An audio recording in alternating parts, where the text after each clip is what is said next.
A boy was playing video games on his computer. He had been a NEET for 10 years. The next morning, he went downstairs and sat at the table for lunch. His mother asked if he had found a job because his father wouldn't be able to work forever. She also asked what his plan was for when they were no longer around. Hearing this, he got upset and angrily told her that she was being annoying. She replied that he always said, I've got it, but nothing ever changed. Frustrated, he stood up and said he lost his appetite, then started to walk away. He knew he was acting wrong, but after graduating from high school, he went on to an average university and graduated. Things weren't too bad at first, but that's when his problems began. He tried hard to find a good job even before graduating, but he failed to get one, which caused him to lose all his motivation. He started receiving messages from friends saying they'd gotten job offers. When they asked him about his situation, he felt disappointed and ignored their questions. As he walked upstairs, his mother mentioned their neighbor who had a successful job and even an adorable child now. Suddenly, a courier arrived with a package. The boy went to the door and was shocked to see the parcel. His mother came over, curious, and asked if he was buying things even though he didn't have any money. He quickly said that he probably won a prize again because he hadn't bought anything. He often entered online giveaways to distract himself from the guilt of not having a job, but sometimes he received adult items which he couldn't let his parents see. That's why he went ahead to confirm the delivery himself. The courier asked if he would sign for the package, and the boy noticed the courier giving him a strange look. He wondered if it was because a man in his 30s was home in the middle of a weekday. Looking around, he saw that other people were also staring at him more boldly than usual. The parcel was small and his mother glanced at it, wondering if it was some kind of food, and then walked away.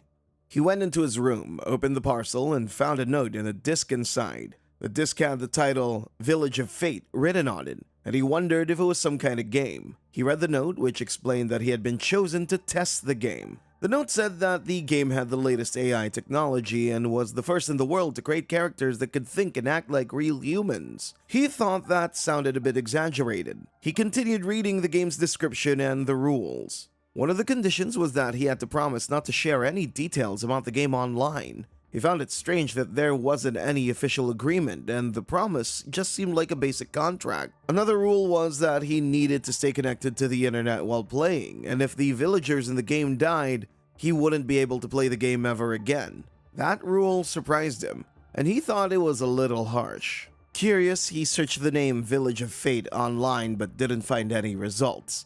He started to wonder if the game might be full of viruses, so he decided to play it on his old PC. If it turned out to be a prank, he figured he could share the story as a joke on Reddit.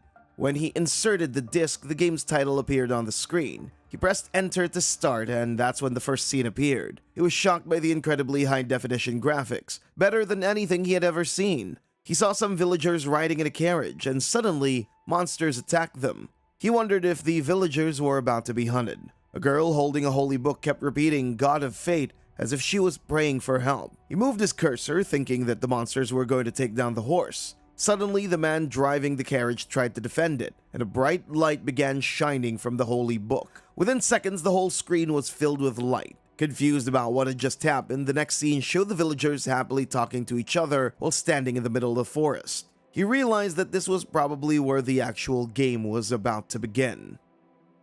He moved the cursor over the characters and could see their background stories. The man driving the carriage was named Gams, a 26-year-old swordsman. The girl with the holy book was named Chem, a 19-year-old priestess who believed in the god of fate. She was Gam's younger sister. He noticed that they didn't look alike and started to wonder if the game was made in Japan, thinking it must have been very expensive to produce. With such high-quality CG, he thought it should be a hot topic online, but decided to check that later. He was more curious to see the descriptions of the other characters. He checked the remaining 3 characters and realized they were all part of the same family. Finding this interesting, he started wondering what the game's controls were. So he began looking for the instruction paper again. He also noticed that the game wasn't fully voiced, as the conversations appeared in text on the screen. In the game, Gams apologized to the others, explaining that it was his job to protect the village, but all he could do during the monster attack was give them a chance to escape. Carol, his little sister, happily asked him about the bright light they had just seen. Chem, Gam's other sister, told Carol that Gams was her big brother. The boy playing the game noticed that Gams was handsome, strong, and had a beautiful sister, so he thought Gams must be the main character. Gams then told Chem that it was childish to treat Carol like that, and Chem apologized. Carol giggled, seeing her sister get scolded. The boy started to enjoy the game, as he really liked the characters' personalities and backgrounds. Layla and Rhodus, the other characters, also wondered about the light.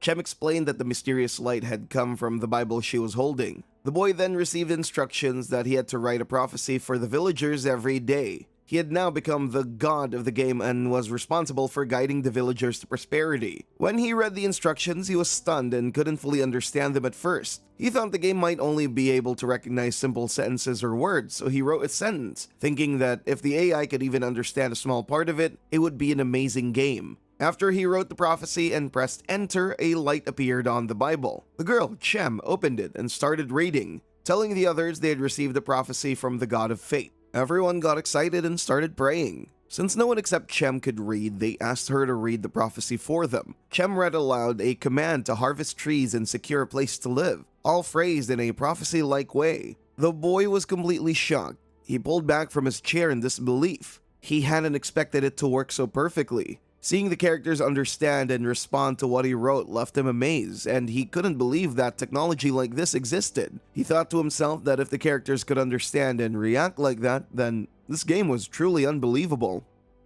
He thought for a moment that the characters might just be following some pre-programmed actions, but then he noticed they were discussing how to harvest trees and secure a place to sleep. Rhodus mentioned they could cut down trees from the forest, but they wouldn't be able to use the wood as timber right away because it needed time to dry after being cut. Chem was surprised to learn this, and even the boy playing the game was shocked as he didn't know about that process either. Rhodus then explained how drying wood worked, and Chem, feeling a bit guilty, said she hadn't researched about that before. The boy also thought the same, realizing he didn't know much about it either. Rhodus then reassured everyone, saying there must be a reason behind God's plan, so there was no harm in cutting down the trees and letting them dry.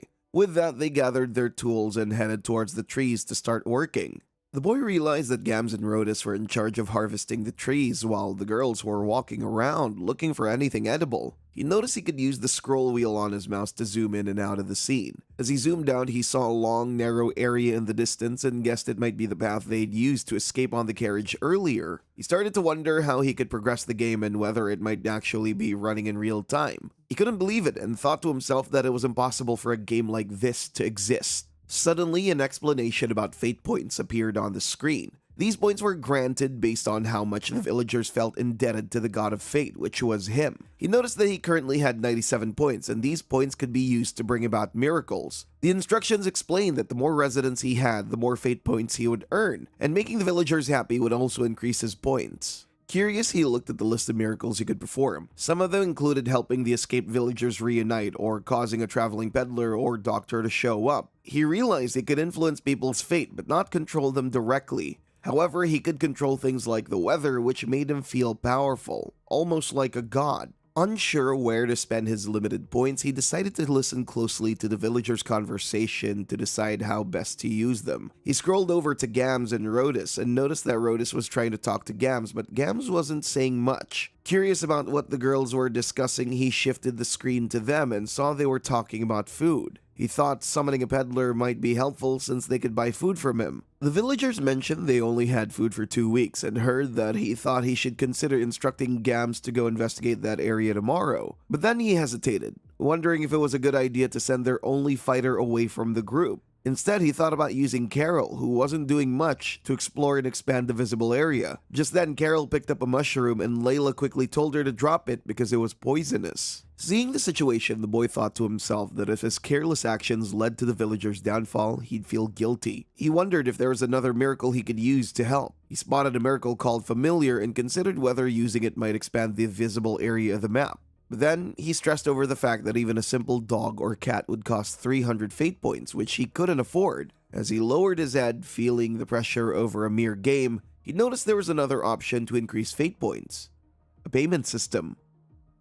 He realized that he could get 10 fate points by paying 1,000 yen, which frustrated him as a NEET because he wasn't earning any money. He figured that if he spent 20,000 yen, he could get a cat or dog, and with enough points, he could ensure the villagers lived a comfortable life. But then, he checked his bank account, and he saw he only had 10,852 yen. He started thinking about selling his books, games, and unopened prizes online to get more money. After thinking this over, he returned his focus to the game and noticed that the villagers were preparing to sleep at 9 o'clock. Rhodus asked Gams why he wasn't going to bed, and Gams replied that someone had to stay awake in case a monster appeared. Rhodus reassured him, saying that with the power of God, no monsters would come near them. The boy realized how much trust the villagers had placed in him, but he knew he didn't have those kinds of powers. He thought about telling them that their god wasn't all-powerful and had limitations, but worried that doing so might weaken their faith and gratitude towards him. He started looking at how wood was processed in the game and thought about how long it had been since he had paid attention to anything like that. Lately, all he did was watch entertainment videos or scroll through funny posts on Reddit. He wondered if he wasn't a NEET, maybe he could give the villagers an easier, more comfortable life.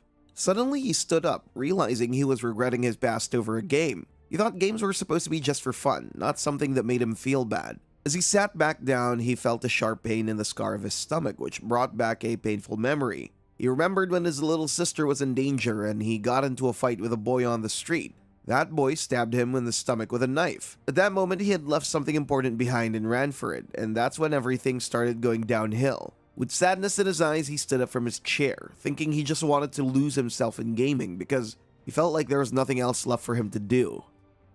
The next morning, he opened his eyes and realized it was already daylight. He remembered looking up wood manufacturing last night, but had fallen asleep without even realizing it. He checked the time. It was 7 a.m. He couldn't remember the last time he woke up that early. He walked over to his computer and saw that everyone in the game was already up and working. It hit him that the villagers really did live in real time. He started thinking about what kind of prophecy he should give them next, but his thoughts were interrupted by the growling of his stomach. He realized he was hungry and remembered he hadn't eaten dinner last night because he'd been so focused on the game. Glancing around, he saw the empty snack wrappers, realizing even those were finished. So, he went downstairs, wondering if there was anything left in the fridge. As he approached the kitchen, he heard the voices of his family having breakfast at the dining table. Ever since the incident with his younger sister, he'd had a huge argument with his father about finding a job, and they hadn't spoken directly since. For a moment, he thought about going in, greeting them with a smile, and asking if he could join them for breakfast, but then he found the idea ridiculous. They were all eating to fuel themselves for the day ahead, working hard, while he had no job and nothing to show. How could he face them like that? Instead, he turned around, went back to his room, and started doing some muscle exercises. He remembered how he had run away that time and felt the need to counter the weakness he still carried inside. While training, he glanced at his computer screen and noticed Carol working alongside the others. They all seemed happier than him, even though it was just a game. He thought to himself that, despite it being virtual, they were living more fulfilling lives than he was. Feeling guilty, he decided to warn them not to put too much faith in an incompetent god like him. So he wrote the prophecy of the day. Chem announced they had received the prophecy and the villagers gathered around her, excited to hear it. After she read it, there was a heavy silence. The boy grew anxious, wondering if they were disillusioned with their god, who seemed to be making excuses. He regretted giving them that message, but then Chem broke the silence, praising how wonderful it was that their god was still watching over them. Rhodus added that perhaps their god had lost powers because of his battles against the devils. They had taken the prophecy positively, and his fate points increased to 110. He realized the points were increasing too slowly. At that rate, he wouldn't be able to provide them with a better life anytime soon. He overheard them talking about how uncomfortable it was to sleep in the wagon, and how they needed a defense wall or fence to protect themselves from monsters. Listening to their struggles, he wished he had more fate points to help them, but he couldn't afford to waste the few he had. The only way to earn more fate points was through the in-game payment system. He had already listed his unopened items for sale and expected to get 20 to 30,000 yen from them. He looked at his books and considered selling them to a store to get more cash. The problem was he hadn't gone outside in months, but he knew if he didn't make these sacrifices, these villagers could be utterly defeated, and he wouldn't be able to play the game again.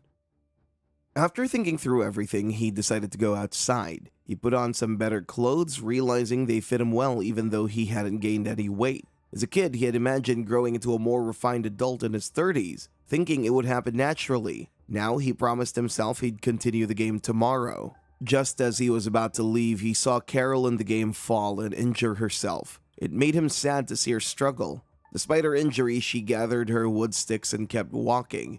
He also noticed that everyone in the game looked tired, realizing today was tougher than usual for them. Determined, he grabbed his bag of books and thought to himself that he'll do his best too. As he approached the door, his mom, surprised, asked if he was heading out and wondered what was going on. He simply said he'd be back soon. He took his bicycle and hit the road. People stared at him oddly, judging him as he passed. Thinking of the villagers in his game, he pedaled faster and soon reached the bookstore. Once inside, he looked around, wondering if he could find any book that might help him with managing villagers. He noticed a book about different worlds but realized it didn't match exactly the game's situation. Plus, he couldn't afford to buy something new. After selling his old books, he stepped outside and saw a bakery he used to visit with his family. He decided to go in and look at the desserts. He bought 4 puddings and headed back home. When he handed them to his mom, she smiled and asked if they were for her. He said he got enough for everyone and quickly rushed to his room, feeling a little embarrassed. He thought to himself that he shouldn't feel so proud for doing just one small nice thing,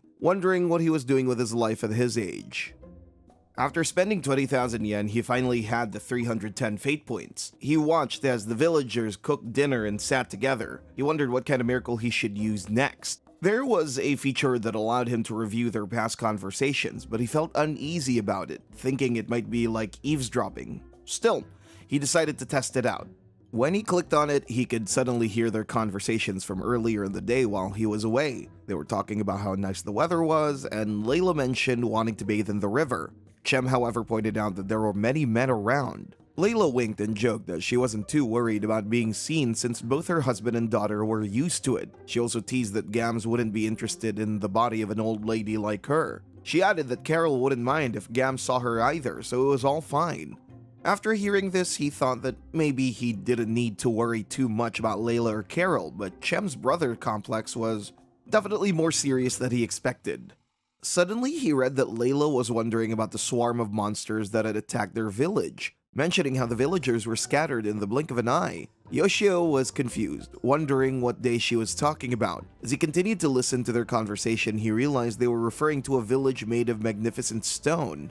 Curious, he gathered more information and discovered that there had been once almost 100 villagers. After the monster attack, they were all forced to flee, each escaping on horse-drawn wagons, much like the ones they were traveling in now. That's when he understood the purpose of the miracle, Reunite Villagers. It was meant to bring together those villagers who had escaped and been separated. Just as he was thinking about reuniting them, his mother called out, telling him that dinner was ready.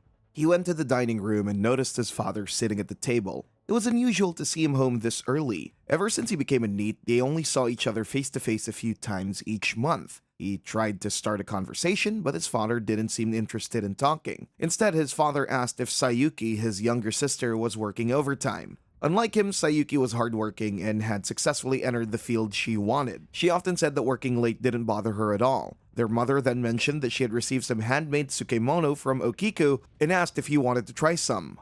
She explained that the weather was nice, so she took a short walk in the park where she ran into Okiku, and afterward they went shopping together. Okiku was an elderly landlady who lived in a large old house nearby. When he was a child, she would often bring them candy. He realized that the only reason he wasn't kicked out of the house despite being in need was because his father worked hard and had a stable income. After finishing his meal, he thanked his parents and stood up. His mother told him to take a pudding with him and asked his father if he would like some dessert too, mentioning that their son had bought it for them. His father, sounding uninterested, replied that he would have some. Feeling disappointed, he went back to his room and started checking on the villagers in the game. He noticed that everyone except Gams had gone to the horse wagons. Gams stood out as a dependable figure with quiet strength, much like his own father. Chem could use healing magic, but she wasn't suited for battle, so both she and the villagers relied heavily on Gams. There was an option to summon more people, but it cost too many points. There was a cheaper alternative to summon a random person, but it felt risky. What if the random person turned out to be a criminal or someone dangerous? He decided it was wiser not to take that gamble. He also wanted to save points for a familiar, so he figured it was better to hold off on something.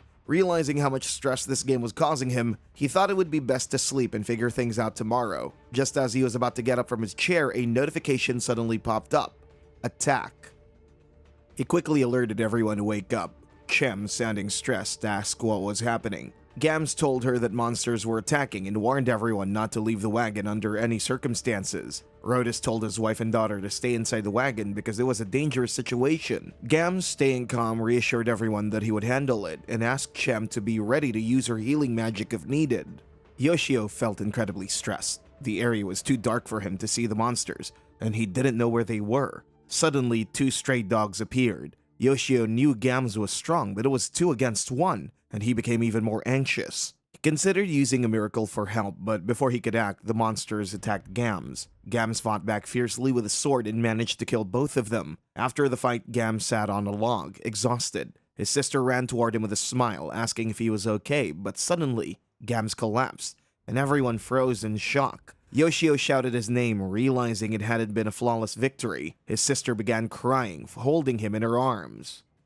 She was panicking, shouting that Gams' body was getting cold. Meanwhile, outside the screen, Yoshio was trying to figure out what was happening. Rodis checked his pulse and tried to calm her down. He noticed bite marks on Gams' arm, realizing that the monster bite had poisoned him. Rodis asked Chem if she could use antidote magic. Yoshio started to relax, thinking her healing magic would fix everything. But then Chem said she hadn't learned antidote magic yet. Desperately, Rodis asked if there were any antidotes in their supplies, but Gams shook his head, indicating they had none. Carol stood in shock, unable to believe what was happening.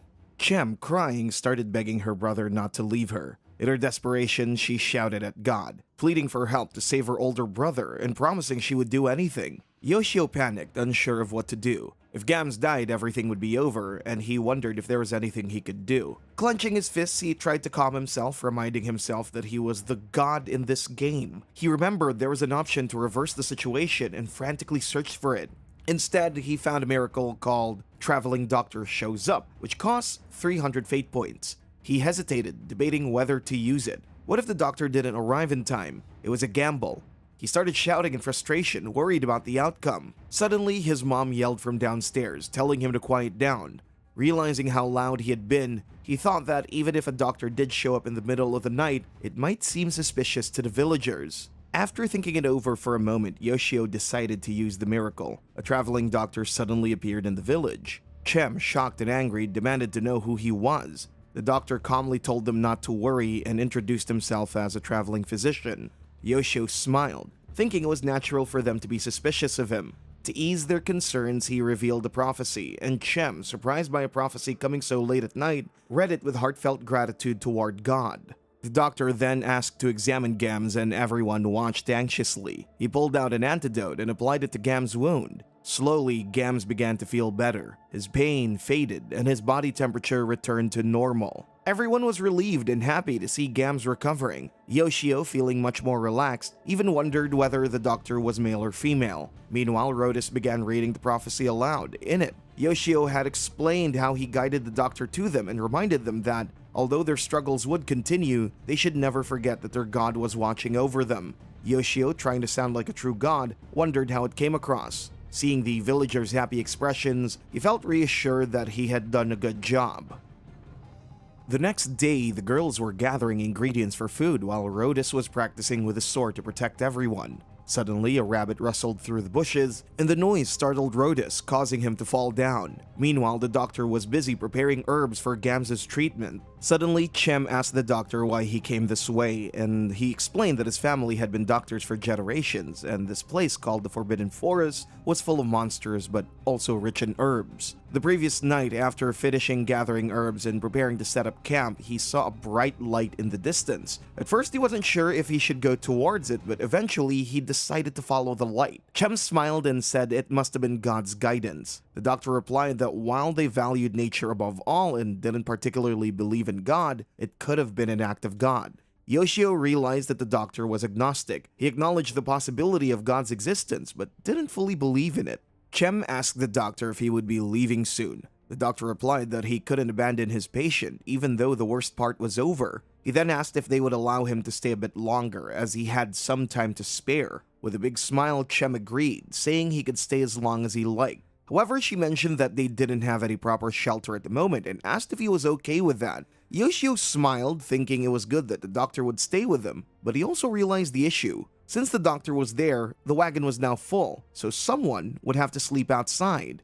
Even though Gams was saved, it would still take a few days for him to fully recover. Yoshio then thought that they needed a safe place to live, so he began considering how to use his fate points wisely. Suddenly, the doctor mentioned that there was a cave nearby, a ruin left by miners. He said it would provide shelter from the wind and rain, and they might even find some leftover tools there. Yoshio was relieved to hear that the doctor knew of such a place. Rhodus, excited, asked the doctor to lead them to the cave. Yoshio noticed that the cave was only about 5 minutes away from where they were, so they could easily return later to gather more wood if needed. They finally arrived at the cave and saw a large door in front of them. The doctor mentioned that this door was likely used for transporting goods, as it seemed to be the main entrance. Yoshio thought it must have been a mining area. When they opened the door, they were greeted by a massive space inside. Everyone looked thrilled. Yoshio was also surprised. It was much larger than he had expected. Although it was a bit dirty, there were several rooms scattered around. He noticed that everyone was so absorbed in exploring their new home that they weren't paying attention to the doctor. Chem had placed Gams on the bed and held his hand, telling him that they had safely arrived in a new land. There was also spring water flowing nearby, and there were areas for cooking. The girls were ready to start cleaning the place. Yoshio felt eternally grateful to the doctor for helping them find a place to stay. While the doctor continued treating Gams, Chem went outside and asked everyone to be quiet so they wouldn't wake him. She suggested that they clean the area so that Gams would be surprised when he woke up. Layla told Rhodus to take out anything that was useless, and he agreed, saying he would put these items in the corner. While cleaning, Carol suddenly noticed that there were 4 rooms. With a smile, she shouted that she would make Big Brother Gam's room hers, saying one bed would be enough because she would sleep with her.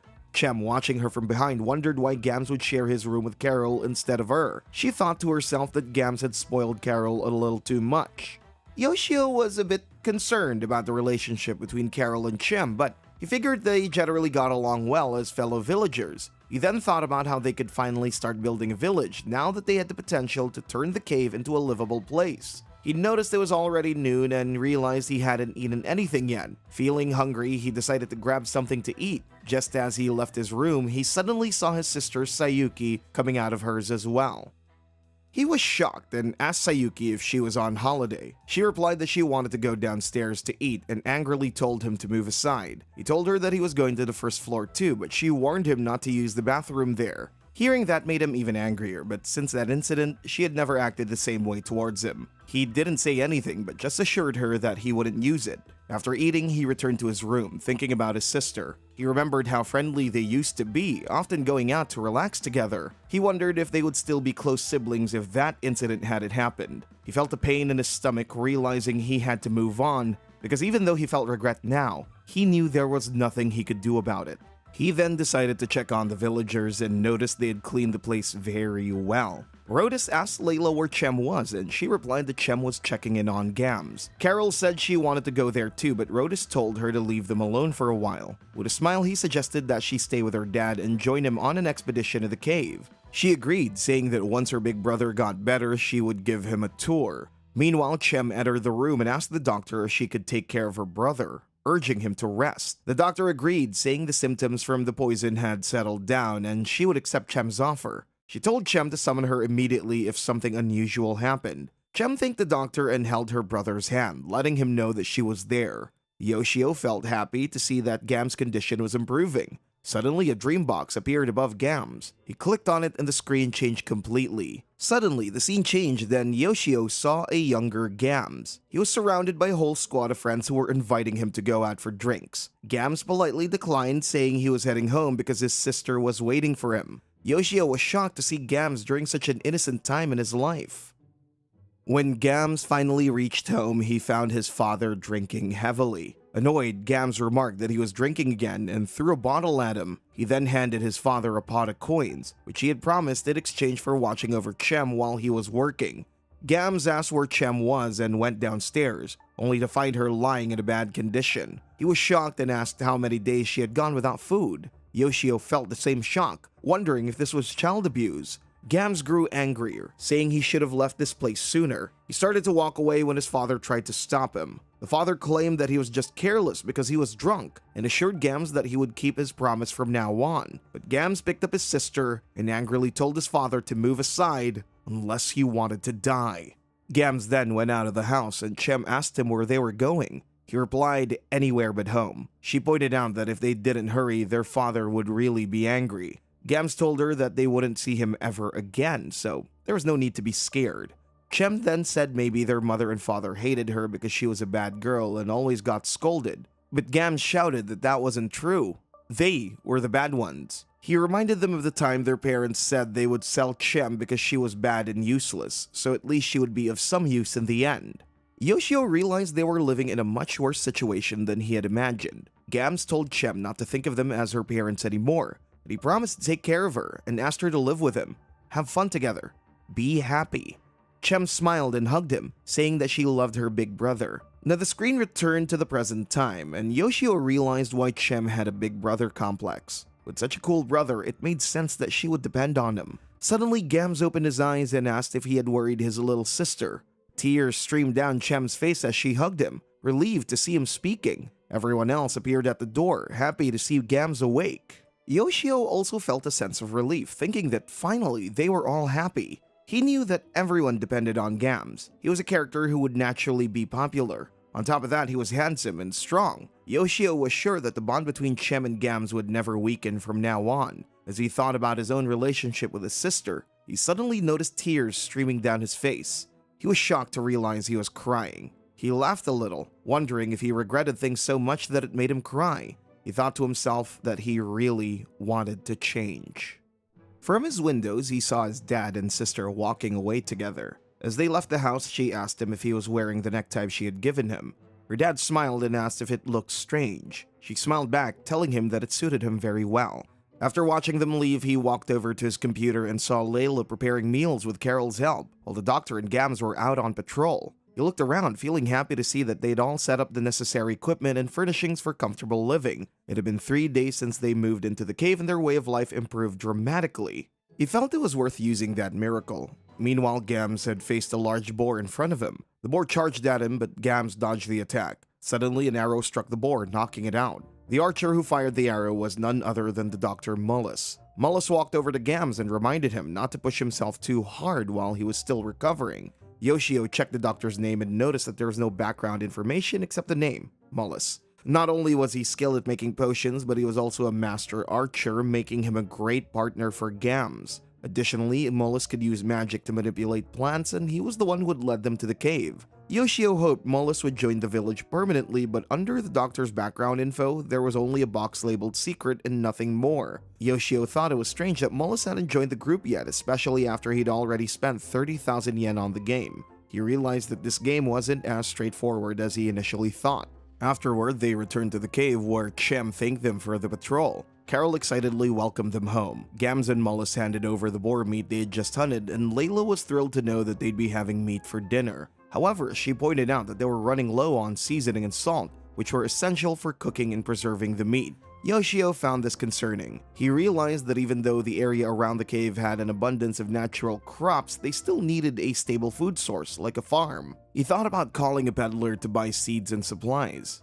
However, there is also a miracle called Golem that caught his attention. Golems were massive humanoid creatures made of rock, and he could control one directly with his controller, which was really exciting for him. But the cost of summoning a golem was 700 fate points, which equaled to 70,000 yen in real money. As a NEET, Yoshio found it impossible to afford that much, especially since he had only accumulated 160 points so far. He earned 10 points daily from the villagers, meaning that it would take him 2 to 3 months to gather enough points. He thought about how he had already used up his savings in the game. Watching how the villagers enjoy their dinner happily, Yoshio felt a bit more relaxed. He stood up from his chair to make a cup of coffee for himself, feeling a mix of contentment and worry. After making his coffee, Yoshio returned with the cup in hand and watched the villagers working. He noticed that Chem and Gams had been working on something together for the past few days, and he wondered what they were making. Chem then said it was almost done and asked Gams if it looked disrespectful. They revealed what they had been working on. It was a statue.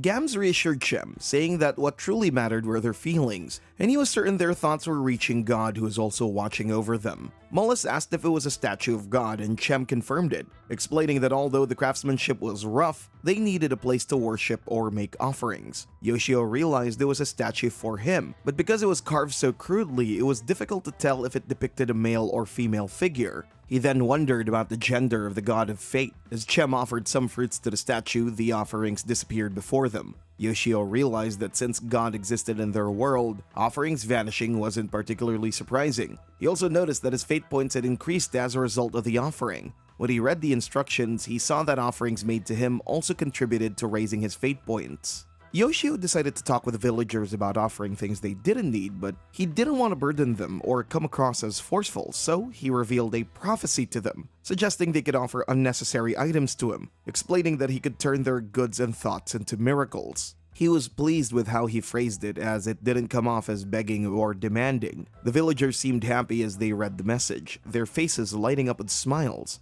Yoshio, however, felt a bit concerned about their innocence. He thought to himself that in modern Japan, people like them might easily fall for scams or join dubious religions. Then again, he realized that they might already be involved in something similar without knowing it. The next day, Yoshio saw Gams and Rhodus offering a large log to him. He realized that they could offer even big items like that, and it struck him how happy they seemed while making offerings to their god. As the villagers prayed and gave their offerings together, he noticed it was already past noon. Time had flown by while he played the game. Suddenly, his mom called out, saying he had received the parcel. He went downstairs and saw it was from the Village of Fate. Thinking it might be some reference material they forgot to send earlier, he mumbled to himself. His mom, curious about what he was saying, opened the parcel before he could stop her. Yoshio told her not to open it so casually, wondering what could it be. When she opened it, they found strange-looking fruits inside. They resembled pears but were red like apples. Yoshio couldn't believe his eyes.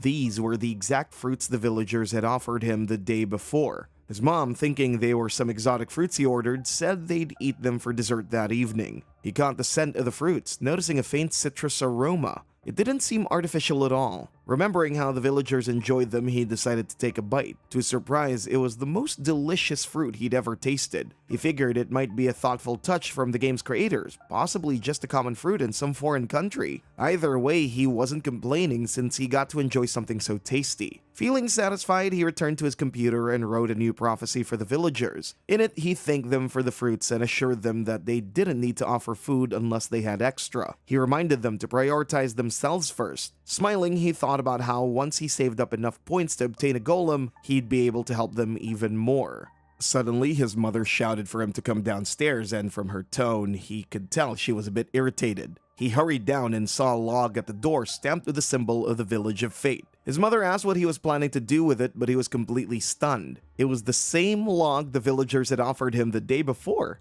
He thought to himself, that joke was going too far. He tried to drag the log but quickly realized how heavy it was. His mother asked what he planned to do with it, so he told her he was going to move it to the garden, pretending she had asked him to use it for muscle training. As she struggled with the weight, he thought about how hard Gams and Rhodus must work with such heavy labor. He couldn't take the situation seriously at all and thought about filing a complaint with the game company. However, when he checked the details, he couldn't find a contact number. The return address said Hokkaido, which shocked him. He couldn't believe they would go so far as to send something like that from Hokkaido. He searched online for information about the company but found nothing. He even looked up the address from the package on his laptop and found a small building, which made him doubt that such a tiny company could produce a game of this quality. He started thinking that the actual development might have taken place somewhere else, but the company was so secretive. Either way, he couldn't afford to travel there, and he didn't have the guts to confront them in person, so he sat there, wondering what he should do with the log. The next day, he received the cooler from the villagers, and inside was fresh meat from a monster they had killed. He was completely shocked, and his mom was just as surprised when she saw it. She angrily asked if he was spending money on something shady. Unsure of how to explain, he tried to tell her that he had come up with an idea to help revitalize a village, and the villagers appreciated it so much that they started sending him gifts regularly. To his surprise, she got excited and thought it was amazing, and he was even more shocked that she believed him. He handed her the boar meat and suggested she cooked it. She stared at the meat, baffled, and wondered how on earth she could prepare something like that. Since then, he started receiving daily packages from the Village of Fate. These included various fruits, monster meats, and even crystals used as light sources in the game. He also kept getting more logs, and he wondered if it was possible to buy these items from somewhere, but he had a theory. Maybe this game was designed for wealthy people, where valuable items were gradually sent as tributes to players. Perhaps he had been selected as a test player by mistake. One evening, his mom made a sauté dish with the meat they'd received.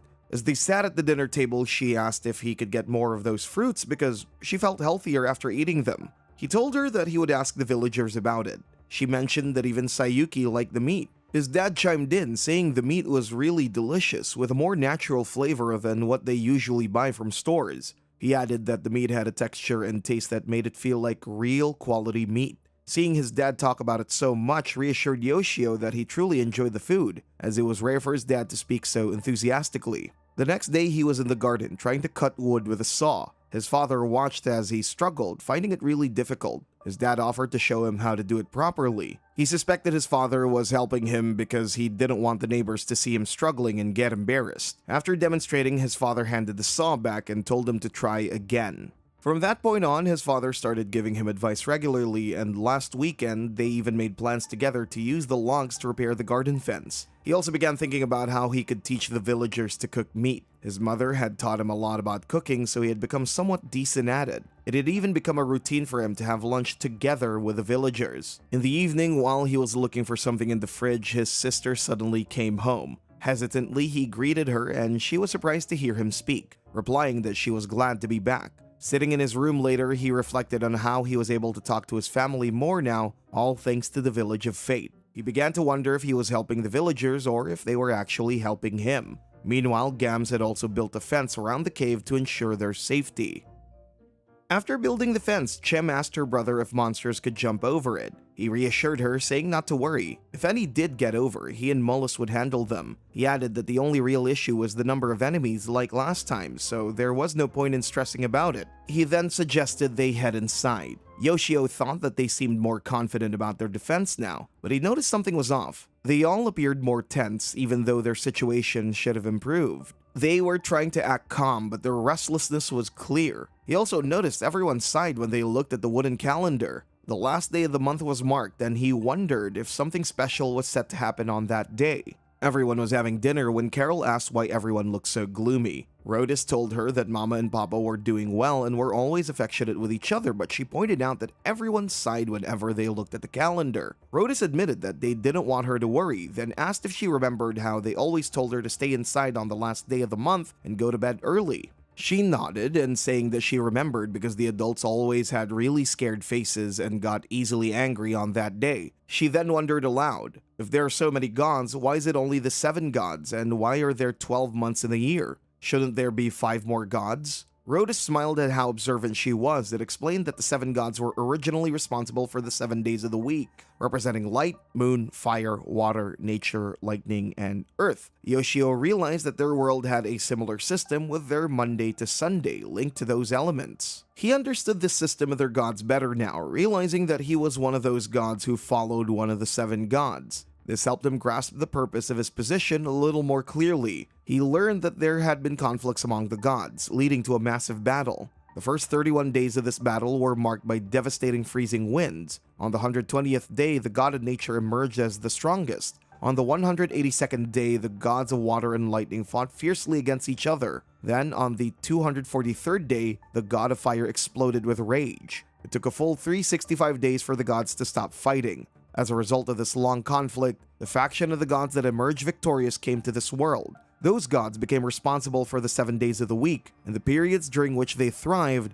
they were known as the 7 chief gods. She asked what happened to the gods who lost, and Rhodus explained that the defeated gods were considered evil and banished to the depths of the earth. However, they continued to gather strength and reappeared once a month, lending their powers to monsters. This event occurred on the last day of the month, known as Evil God's Temptation. Chem added that this was why it was dangerous to go outside on that final day. The monsters' powers grew, turning them wicked. Yoshio finally understood why there was a cross marked on the last day of the month. He noticed there were 10 days left until that marked day, just like in the real world, where it was November 20. In the game, it was also the 20th date, with 10 days remaining until the end of the month. He thought about how, with the amount of fate points he currently had, he probably wouldn't be able to protect the villagers. It was already midnight, and he saw that Rhodus was sitting alone at the table. Layla appeared and asked him what was wrong. He told her that he couldn't stop thinking about Evil God's temptation. He mentioned the same attack from last time and expressed his worry about losing his family.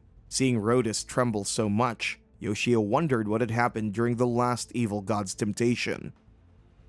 3 weeks ago, Carol was sleeping in her bed when she suddenly woke up and ran to find her mom and dad. They were working in the kitchen and her mom asked her to wash her face. She went to the well and started washing her face, finding it refreshing. She forgot to bring a towel and suddenly Chem appeared and asked if she had just woken up. Carol agreed and asked where their big brother was. Chem told her he was keeping watch at the village gates. Carol ran away, saying that if Big Brother wasn't there, she didn't care. Chem didn't like that, but when she saw Carol running, she tried to stop her. Carol went back to her home and asked if she had heard Chem's voice. Chem told her she didn't know and then started eating breakfast. After finishing her meal, Carol ran outside. Her mom asked where she was going, and Carol replied that she was going to find her big brother. Her mother tried to stop her, but Carol ran off without listening. As she made her way through the market, she greeted the people around her. Someone asked if Rhodus and Layla were home, and she answered them before running away. Suddenly, she saw a big wall and finally spotted Gams nearby.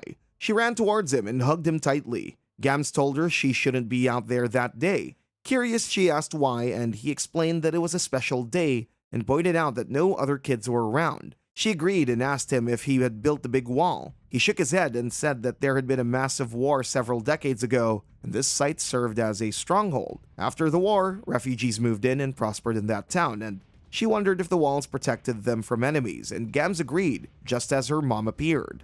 Her mom told her and asked her to stop running. A soldier approached Gams and asked if he knew them. Gams replied that they were their neighbors and had always been kind to him and his sister. The soldier's subordinate pointed out that the children didn't seem to have the slightest fear. Gams explained that ever since the town was established, it had been a fact that these walls have never been breached. Layla apologized for her daughter's interruption and said she would scold her later, but Gams urged her to be a bit more moderate. After that, they moved on from there. After reaching home, Carol asked if something special was happening that day, like a festival. Layla told her that it would have been nice if it was a festival, but they could have a feast tomorrow instead. Carol was happy to hear that. Then Rhodus and Layla exchanged worried glances. Rhodus, looking out the window, said he had packed everything in the wagon just in case. Layla nodded her head and Rhodus added that it would be great if nothing happened, praying that they could get through the day without any problems. Outside there were many monsters, much more than usual, and this time different types had formed a group, all attacking at once. Gams and his subordinates were fighting back, shooting at the monsters with spears and arrows. One of Gam's subordinates ordered everyone to follow Gam's lead, stressing that they must not let the monsters enter the town. But suddenly a monster leaped over the wall and attacked a soldier. Everyone was shocked, and soon more monsters began jumping over the wall and into the city. Chaos erupted throughout the village, and inside their home, Rhodus, Layla, and Carol stood together, frightened, hugging each other tightly as the situation spiraled out of control. Suddenly, Gams and his sister appeared at their home, asking if everyone was all right. They confirmed that they were fine, and Gams told them not to worry. Both he and his sister were covered in blood. Him from fighting monsters and Chem from healing injured people. Rhodus asked how the battle was going and Gams admitted it wasn't looking good and seemed hopeless. He explained that the gates had been breached and a swarm of monsters were flooding into town. He thought that it might be best to get his family and his sister to safety. Gams urged them to flee, and Rhodus, standing with determination, informed him that the wagon was ready with several boxes of supplies. They all climbed into the wagon while Gams provided protection. As the wagon started moving, some monsters appeared, and Gams quickly told Rhodus to get back on the wagon. He struck down the monsters swiftly and joined them on the wagon as it sped off. Gams informed them that a portion of the town's northwestern wall had collapsed, so they might be able to escape through there. Rhodus was shocked to see the entire town engulfed in flames, with destruction everywhere. Tears streamed down his face as he watched their once beautiful town in ruins. After they escaped from the town, Carol asked her mother if they would be able to return home. With sadness, her mother replied that they probably couldn't, but assured her that new experiences awaited them in other places. Chem smiled and said she was certain they survived thanks to divine protection, adding that the god of fate was guiding them. Later on that day, a courier arrived at Yoshio's house and handed him a small parcel.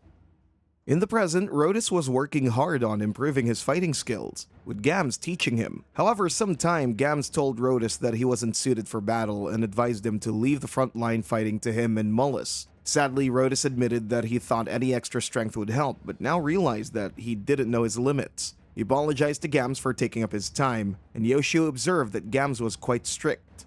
After dinner, Layla mentioned they were running low on fruit and asked Gams if he could gather some during his patrols and bring them back.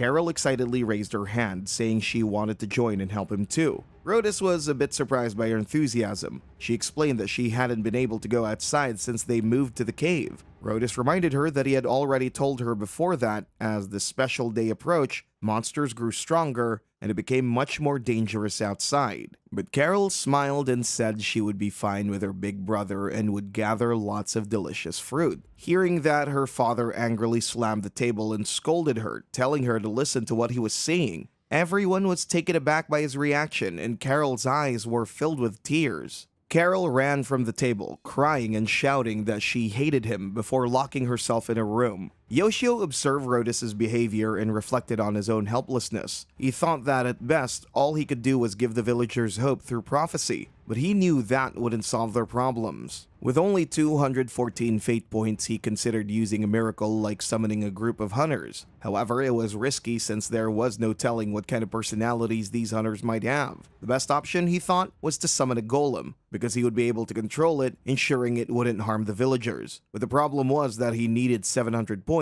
and that there were only 10 days left. Yoshio briefly considered borrowing money, but he was too ashamed to ask his father or sister. He also wondered if he could sell the tributes he'd received from the villagers, but he knew it wouldn't be easy to sell them and get the money in such a short time. Yoshio was stressing over what to do when the idea of getting a part-time job crossed his mind. It seemed like the simplest solution, but the problem was he had never worked before. He remembered once going to a job interview, but his pride got in the way. He only wanted high-paying jobs with good perks, and in the end, he didn't land any position. His father had even tried using his connections to help him, but Yoshio ended up bringing shame to his family. It had been 10 years since then, and he had never worked a day in his life. Sometimes Yoshio thought about getting a job, but fear held him back. The fear of putting in effort and being rejected, but now, he didn't want to disappoint anyone anymore. As these thoughts weighed in on him, he realized it was time for a change. If he didn't change now, he might never change for the rest of his life.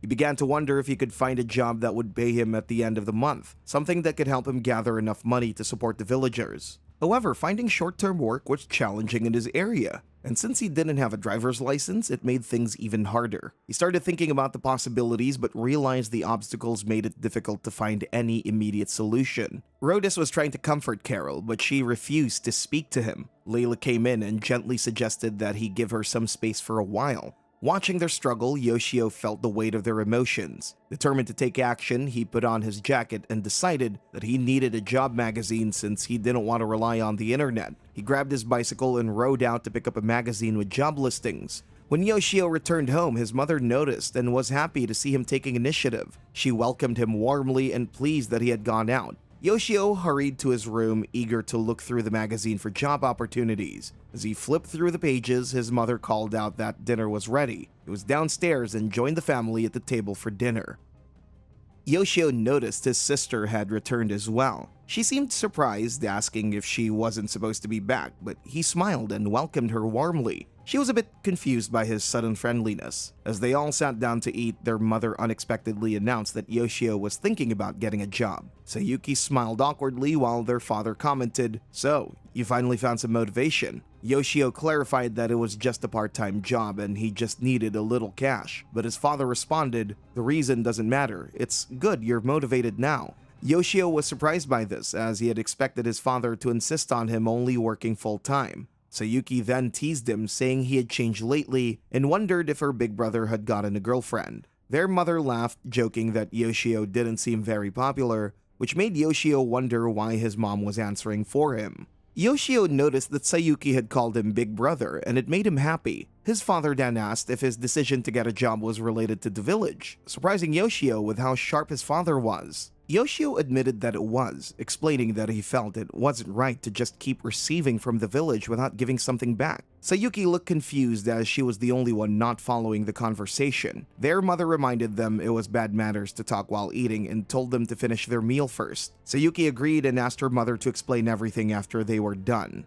After dinner, Yoshio was sitting in the garden when his father came over and asked if he had found a job yet. Yoshio said he had found 3 possible options and would call them the next day. His father asked if he was looking for short-term work, and Yoshio confirmed, explaining that he had done some important business until the end of the month, so he could only work for a limited time. When his father asked if there were any specific requirements, Yoshio admitted that he wasn't good with customer service, so he was leaning towards jobs that involved physical labor. His father then offered to ask a friend for help, saying that no matter how old Yoshio gets, he would always be his father. There's no shame in getting help from family. Hearing this, Yoshio was reminded of the past when his father had tried to help him, but he had rejected those chances. His father then told him that if he really wanted to achieve something, he should use all the support he could get, even from his family. This advice made Yoshio think of Rhodus, who had tried to help Carol only to have her push him away, just like Yoshio had done once before. After thinking about it, Yoshio agreed with his father's advice. His father immediately called his friend to arrange something for Yoshio. Then he asked Yoshio to change into something more flexible. Yoshio mentioned he had a tracksuit, and his father told him to get ready and be back in 30 minutes. Yoshio was worried because he hadn't written his resume yet, but his father reassured him that it wasn't needed right away, since it was his friend helping out. Yoshio quickly went to his room, shaved, and changed all his clothes, all while worrying that he might disappoint his father again. Before leaving, he checked his computer to see what was happening in the village. He noticed that Rhodus looked frustrated and asked Layla if she needed help with anything. Layla thought about it for a moment and said that Carol had already taken care of everything. She explained that ever since they moved to the cave, Carol had been taking the initiative to help out, showing how much she had grown. Rhodus then went to Carol and apologized for getting angry. Carol smiled and told him that everyone knew how much he had cherished her, and that he only got mad because he wanted to protect her. Hearing Carol's words, Rhodus was shocked by how mature and understanding she had become. She went on to say that she wouldn't ask to go outside anymore. Rhodus responded, admitting that he was the one who was wrong. He explained that his fear of the evil god's temptation made him forget that they were in a new land, surrounded by their friends, and that they had chosen to live together. He realized they couldn't keep living in fear and isolating themselves. Yoshio was stunned by Rhodus' change in perspective. Rhodus then proudly declared that Carol was now a valuable member of the village and could make her own choices. He remarked that he trusted her completely. Everyone was happy to hear this, and Yoshio was watching from the outside. He smiled and held his face in relief. He silently thanked the game for giving him the courage to make a difference. Filled with happiness, he left, feeling joy in seeing all of his villagers happy. In the next scene, Yoshio sat in his dad's car as they drove to see his father's friend. Curious, he asked what kind of work it was. His father replied that it was cleaning duty at a supermarket. There was a shortage of staff for the night shift because one of the part-timers had recently quit. Hearing this, Yoshio wondered if this job would be a good fit for him. Finally, they arrived at their destination and his dad's friend greeted them from afar. He welcomed them warmly and complimented Yoshio, saying that he had a surprisingly fit body for someone who had been staying indoors for so long. Yoshio's dad then said goodbye, hoping that they'd get along well before leaving. Watching his dad walk away, Yoshio felt a bit startled, like a child who didn't want his dad to leave so quickly. Yoshio entered the supermarket and his dad's friend reassured him not to be so nervous. He explained that all Yoshio needed to do was follow instructions, and if there was anything he didn't understand, he could ask him or two other employees for help. His dad's friend introduced him to his coworkers and playfully asked them not to give him a hard time. The girl greeted him warmly, saying it was nice to meet him, while the boy commented on Yoshio's height, joking that it would make cleaning the fluorescent lamps easier than it was for him. Yoshio noticed how socially confident they both seemed, unlike him. He reminded himself that he was new and needed to set aside his pride and give his best effort. Bowing his head slightly, he said he hoped they could all get along well. After finishing his shift, Yoshio stood beside his dad's friend, the supermarket manager. The manager asked if he could come in at the same time tomorrow, and Yoshio assured him there was no problem. The manager confirmed that it would be another late-night shift and mentioned he'd pick him up at 8 p.m. As Yoshio was getting ready to leave, his co-worker said it was nice meeting him and looked forward to working together again tomorrow. As they left, Yoshio smiled, watching them walk away, feeling a bit more at ease. On his way home, Yoshio reflected on the tasks he'd completed, vacuuming, moving things around, and cleaning tools. He felt satisfied having calmed his nerves and completed his duties. It had been a long time since he moved his body like that, and it felt good. When he opened the door, he expected everyone to be asleep. He wanted to take a bath right away, but felt thirsty. As he entered the kitchen, he noticed a meal on the table with a note, "Great work. You must be hungry, right? Go ahead and eat up." He smiled, realizing it was from his mom. Grateful, he ate the meal, and after a hard day's work, it tasted even better. After finishing, he headed to the bathroom and saw that the hot water was ready and the tub was clean. He smiled again, knowing his mom had thought of him. As he relaxed in the tub, he silently thanked her, a smile spreading across his face. After his bath, Yoshio checked his computer and saw that all the villagers were asleep. He smiled, thinking that the reason he was able to push through the day was because of them. Watching them work tirelessly had motivated him. Feeling tired, he decided it was time to get some sleep too. When he woke up, he felt soreness in his muscles. He went downstairs and saw his mom, who greeted him warmly and offered to heat up lunch. As they sat at the table, she asked him how work had gone. While eating, Yoshio shared that everyone was nice to him and that he had to work the same shift again tonight. She was happy to see him putting in effort and asked how he liked last night's dinner. Yoshio told her it was delicious and thanked her for taking such good care of him. After finishing his meal and walking away, his mom called out that he had received another parcel. Curious, he opened it and found a ball of dirt inside. He immediately realized it must have come from Carol. The villagers believed they could only send him one tribute per day, but that wasn't true. They could actually send up to 2. However, Carol often sent things whenever she felt like it. Sometimes it was stones she gathered from the riverside, and other times it was shiny dirt balls known as Dorodango. Recently, she started carving blocks of wood and sending them regularly. Yoshio was excited to see what she would eventually create, as the consistent practice seemed to be improving her skills. He was eager to see how her work would develop over time. Yoshio glanced at his computer screen and saw Carol carving something. Suddenly, she exclaimed that she was finished, and he was happy to see how much she was enjoying herself and noticed that she had created something new again. Carol excitedly went to show Mullis what she had made and asked if he could guess what it was. Mullis studied it for a moment before asking if it was the god of fate. Carol beamed and confirmed he was right. Yoshio carefully placed the dirt ball in his locker where he kept all the items Carol had sent him. He knew that to everyone else, these things might seem worthless, but to him and Carol, they were like treasures. He wondered if these handmade items were actually created by employees at the game company or by Carol herself in the game world. Even so, part of him wanted to believe that they were truly sent by Carol, no matter how silly it might seem to others. Feeling drowsy, Yoshio headed to his bed, hoping to get more sleep and ease the soreness in his muscles. As he laid down and closed his eyes, his thoughts drifted. He never imagined his mom would be so happy to see him working, and for the first time, he felt grateful that he could earn money while being useful to others. With a sense of satisfaction, he let himself relax, hoping that a bit more rest would help him recover.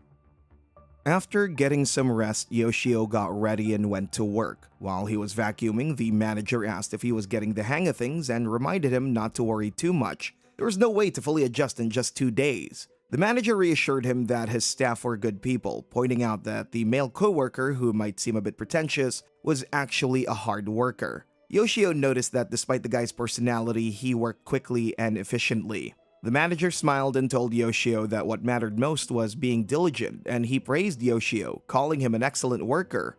Yoshio thanked him. Suddenly, the male coworker, smiling, told the manager to stop joking around with the new guy and get back to work. The girl chimed in, teasing that if the manager was going to slack off, he should increase their wages and cut his own. The manager laughed, saying he was the one who decided the wages, and walked off. Everyone laughed, and Yoshio felt really positive about the atmosphere. He was happy that this was the first place he worked and appreciated how welcoming and fun the environment was. After finishing his night shift, Yoshio waved goodbye to his coworkers as they left. The manager also expressed his appreciation for everyone's hard work. On his way home, Yoshio thought about how there was still another week until the evil god's temptation, and he knew he needed to stay motivated for the sake of the villagers. When he got home, he sat down at his computer with a smile. He realized he hadn't had much time to check the game lately, so he decided to look at the day's conversation log. He saw a conversation between Gams, Carol, and Chem. Gams was feeling a bit tired, and Chem suggested he take a break. Meanwhile, Carol invited him to sleep with her because he needed a nap. Chem pointed out that she was talking to her big brother. Not finding anything particularly interesting there, Yoshio moved on to a conversation between Rhodus and Layla. He learned that Rhodus was studying antidote mixtures from Mullis. He told Layla that he couldn't guarantee the effects yet, but since he couldn't be on the front lines, he wanted to help in any way he could. Seeing this, Layla hugged him from behind and told him that he was a super reliable man. Yoshio felt happy watching them live their lives with such optimism every day. Suddenly, he noticed another conversation log. There were no names mentioned, but the discussion was about ordinary refugees and the risks they faced. They discussed whether or not they needed to take action because otherwise these refugees would perish from the evil god's temptation. They also mentioned that in the past, the humans who had lived there had been wiped out. Then one person said there was only one concern. They were being blessed by the god of fate. The man suggested not making a move and just observing, but they were looking for an opportunity since the refugees had entered their holy land. They were prepared to give them nature's judgment. Reading this conversation, Yoshio was shocked as he realized that Mullis was a spy. He was shocked to discover that Mullis was a spy. This made him realize why he had been treated as a guest instead of an ally. From the conversation, he learned that Mullis came from a tribe that lived in the forest and was angry with the villagers for settling there. However, the villagers were safe for now because Mullis understood that they were blessed by the god of fate. This thought made Yoshio feel a little better as he believed Mullis had helped them just by being there. He checked the time and saw it was getting late, so he decided to give them a prophecy the next day, hinting at the true identity of Mullis. With that in mind, he went to bed and fell asleep. The next day, while they were having breakfast, Yoshio shared a prophecy with them. He apologized for adding more pressure since they were already worried about the evil god's temptation. However, he also warned them indirectly that anyone who posed a danger would face the god of fate's judgment. When he finished, he noticed that Mullis looked a bit startled.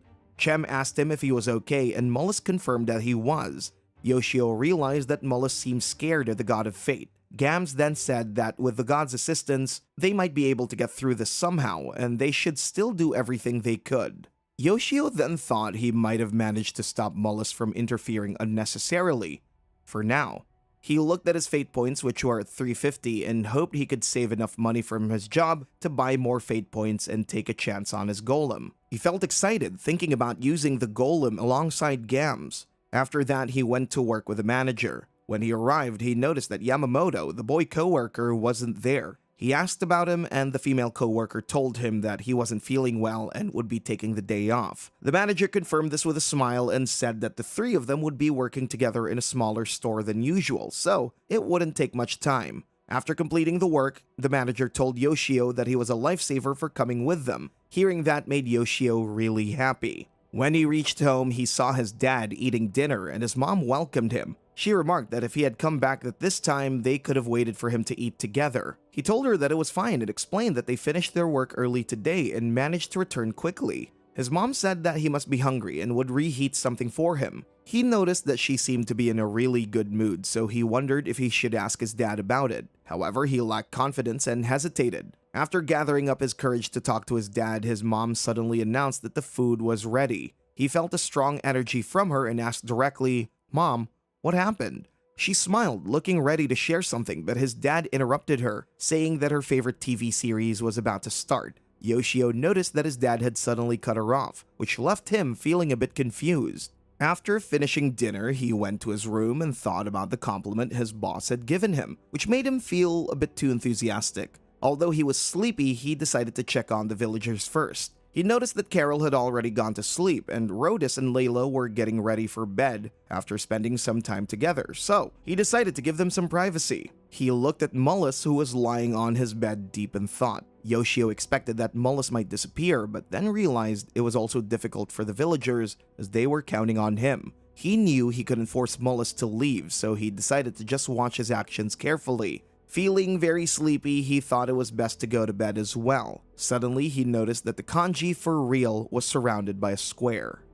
As Yoshio was about to go to sleep, he suddenly noticed a real dialogue box appear on the screen, just like the one that had shown up in Gam's dream. Curious, he decided to take a quick look before going to bed. When he clicked the button, the screen changed and he saw a modern house displayed. He zoomed in and explored the entrance, hall, bathroom, and kitchen. Then, to his shock, he realized it was his own house from all angles. Confused, he wondered how he could back into the original game screen. Just then, he noticed someone in the bathroom. Zooming in, he saw it was Sayuki. He could even see dialogue boxes where she was talking to herself while washing up.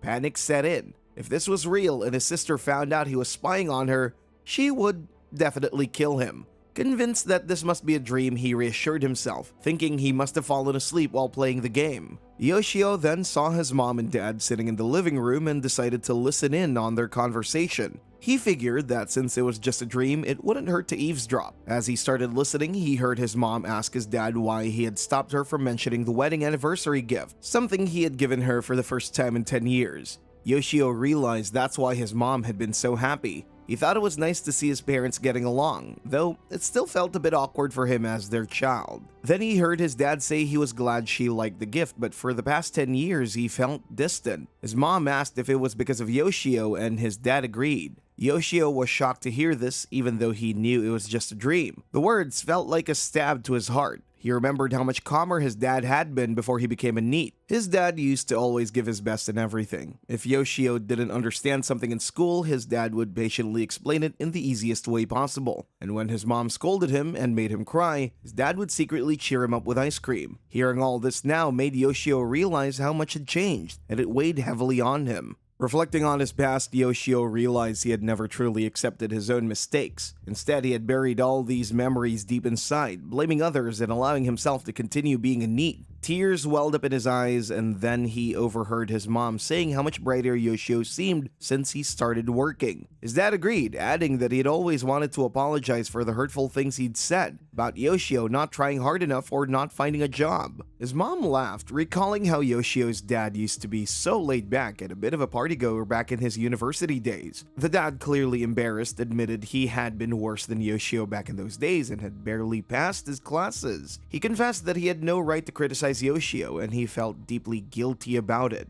Seeing his dad in that moment, Yoshio felt awful. He saw the genuine disappointment in his dad's eyes, but he knew it wasn't his father's fault. To Yoshio, his dad was still a great man, someone he had always admired. Yoshio watched his mom and dad having a heartfelt conversation, and tears began streaming down his face. He heard them say that, just like Yoshio, they also needed to change from now on. Wiping his tears, he smiled, thinking that even though it was just a dream, it was nice to see his parents in a way that made them seem more like him. From his perspective, they were already upstanding adults and loving parents. The weight on his heart felt lighter as he realized they too had been carrying worries and burdens beyond what they could handle. Now they all seemed to feel a little lighter. Afterward, Yoshio woke up at his keyboard. He smiled, thinking that even though it was just a dream, it still felt meaningful. Even though the dream seemed to be made for him, he didn't mind. It left him feeling like he could talk to his parents more honestly, like he always should have. He headed to the kitchen and saw his family having breakfast. With a smile, he greeted them with a cheerful good morning as his sister looked at him, a bit confused. On November 30th, Yoshio was running down the street, panting and worried, unsure how he ended up in this situation during the evil god's temptation. 2 days earlier, on November 28th, he had been watching the villagers on his screen as they steadily prepared for the evil god's temptation. They'd rebuilt the fence, fixed any gaps, and even set up a watchtower. Yoshio noticed Mullis standing in the watchtower, spotting a monster nearby and skillfully taking it down with his bow. Mullis's archery skills were impressive, and Rhodus, who was working on the fence, thanked him for his help. Yoshio wondered if Mullis was still planning to stay in the village during the evil god's temptation, or if he would disappear. He realized this was his first time experiencing the event, so it felt like a tutorial for him. He was pleased with how the villagers were carefully testing and strengthening their defenses, but he also felt the pressure. If he failed, even by some rare chance, he could see himself losing his will and slipping back into his old, unmotivated self. Determined not to let that happen, Yoshio knew he couldn't afford to lose the progress he had made in his life. With 540 fate points, he was confident that along with the daily wages from his part-time job, he would soon be able to summon a golem. Having played plenty of games before, Yoshio trusted in his ability to handle whatever challenges came next, no matter how tricky the controls were. Meanwhile, Gams was inspecting the weapons when Carol approached him and asked if they would be okay on the day of the evil god's temptation. He reassured her, saying that they had reinforced the defenses, so even if monsters appeared, they would be fine. Feeling reassured, Carol hugged him. But just then, Chem appeared and angrily reminded Carol that Gams was her big brother. Carol laughed and teased her, saying stepsister was scary. Ignoring the joke, Chem turned serious and asked Gams if they could really survive the upcoming threat with their current preparations. The atmosphere became tense as Rhodus brought up what had recently happened to their previous village, causing everyone to fall silent under the stress of the memory. Breaking the silence, Mullis spoke up, reminding them about the Forbidden Forest and how it was home to many different species of monsters. He also admitted that he usually stayed away during the evil god's temptation because it was extremely dangerous. He apologized to them for not mentioning this earlier. Chem smiled and reassured him, saying that it was okay because Mullis had already given them a lot of help and strength. He had been a great asset to the village. Yoshio, watching the conversation unfold, agreed with Mullis. He thought Mullis was truly a reliable doctor, and even Even though he didn't know much about him, he was sure he was a good person. Gams then pointed out that even if they wanted to leave the village, the wagon's wheels were on the verge of breaking, and none of them had the skills to repair it, making it impossible for them to leave. Mullis added that whether he and Gams tried to escape alone or together, it would still be possible, but with everyone else there, it wasn't an option. Hearing this, Gams felt a bit sad but quickly regained his determination. He shouted that they would have to fight to defend their home. This was their only chance to survive, and he promised to put everything he had into making sure they all made it through together. Hearing Gams' determination, everyone smiled, feeling a bit of relief. Yoshio also felt proud of him. Gams then thanked Mullis for everything and said he didn't want him to get involved against his will. They all bowed their hands in gratitude towards Mullis, who looked a bit shocked. Yoshio noticed that everyone seemed to sense that Mullis would eventually leave the village. Mullis told them to raise their heads and explained that he truly wanted to help, but he also had a family and someone waiting for him. He planned to leave that night. He mentioned he would prepare some herbs for them to use whenever they needed. Carol asked if he was really going to leave, and he apologized in response. She then requested him to come back and play with him. Hearing that, he smiled and promised he would return. Yoshio thought about what kind of person Mullis really was. He didn't seem like a bad guy, even though he was watching the villagers. He didn't have any intention of harming them. Yoshio smiled, thinking about this, and then realized it was almost time for him to go to work. He quickly put on his jacket and ran off. Yoshio then went to work, where he operated a massive vacuum that could suck up dirty liquids. Meanwhile, his boss was using a polisher to shine the floor. Misaki was scraping off spilled liquids, and Yamamoto was mopping the floor. After finishing their work, they took a break, and Yoshio had a conversation with Yamamoto. Yoshio tried to give him a polite response, but Yamamoto understood his expressions and said that they were from the same generation, so he could talk casually. They chatted a bit, and Yoshio realized that Yamamoto was quite a gamer. He bought every console game he could find and was a competitive player who visited cyber cafes every week. Yamamoto asked Yoshio if he played games on a smartphone, but Yoshio replied that he didn't have one because as a NEET, he always used a computer. Yamamoto agreed, saying that a person really didn't need a mobile phone when they had a PC and could access it anytime. After their conversation, Yoshio asked Yamamoto if there had been any interesting games lately. Yamamoto mentioned that there was a game he was seriously addicted to, boasting insane graphics. Curious, Yoshio asked for the name, but Yamamoto couldn't remember it, saying it started with Destruction. Just then, their boss appeared and said it was time for them to go. Yoshio felt frustrated that he couldn't catch the name of the game, but he realized he didn't have enough time to play anything besides Village of Fate. As they were leaving, his boss asked if he was free on the last 2 days of November, as there would be a ton of requests for year-end cleanup next month. Yoshio confirmed he was free, and then they left for home. When he entered his room, he noticed his computer screen displaying the aftermath of Mullis leaving the cave. On the table, several different medicinal concoctions were laid out, accompanied by notes detailing their effects and dosages. Seeing this, he smiled, realizing that Mullis wasn't really a bad guy. He hoped that Mullis would come back after the villagers managed to survive the evil god's temptation. On November 29, Gam stood on the watchtower observing the surroundings while the villagers prayed and worked in their cave. They all looked stressed, so Yoshio decided to write something to ease their worries. He composed the prophecies, summarizing that he understood their anxiety about the day ahead. He promised to lend them a hand if they faced any real danger. He knew this would encourage them to rely on themselves, but he also added a note about needing their understanding when it came to using the golem as an ally.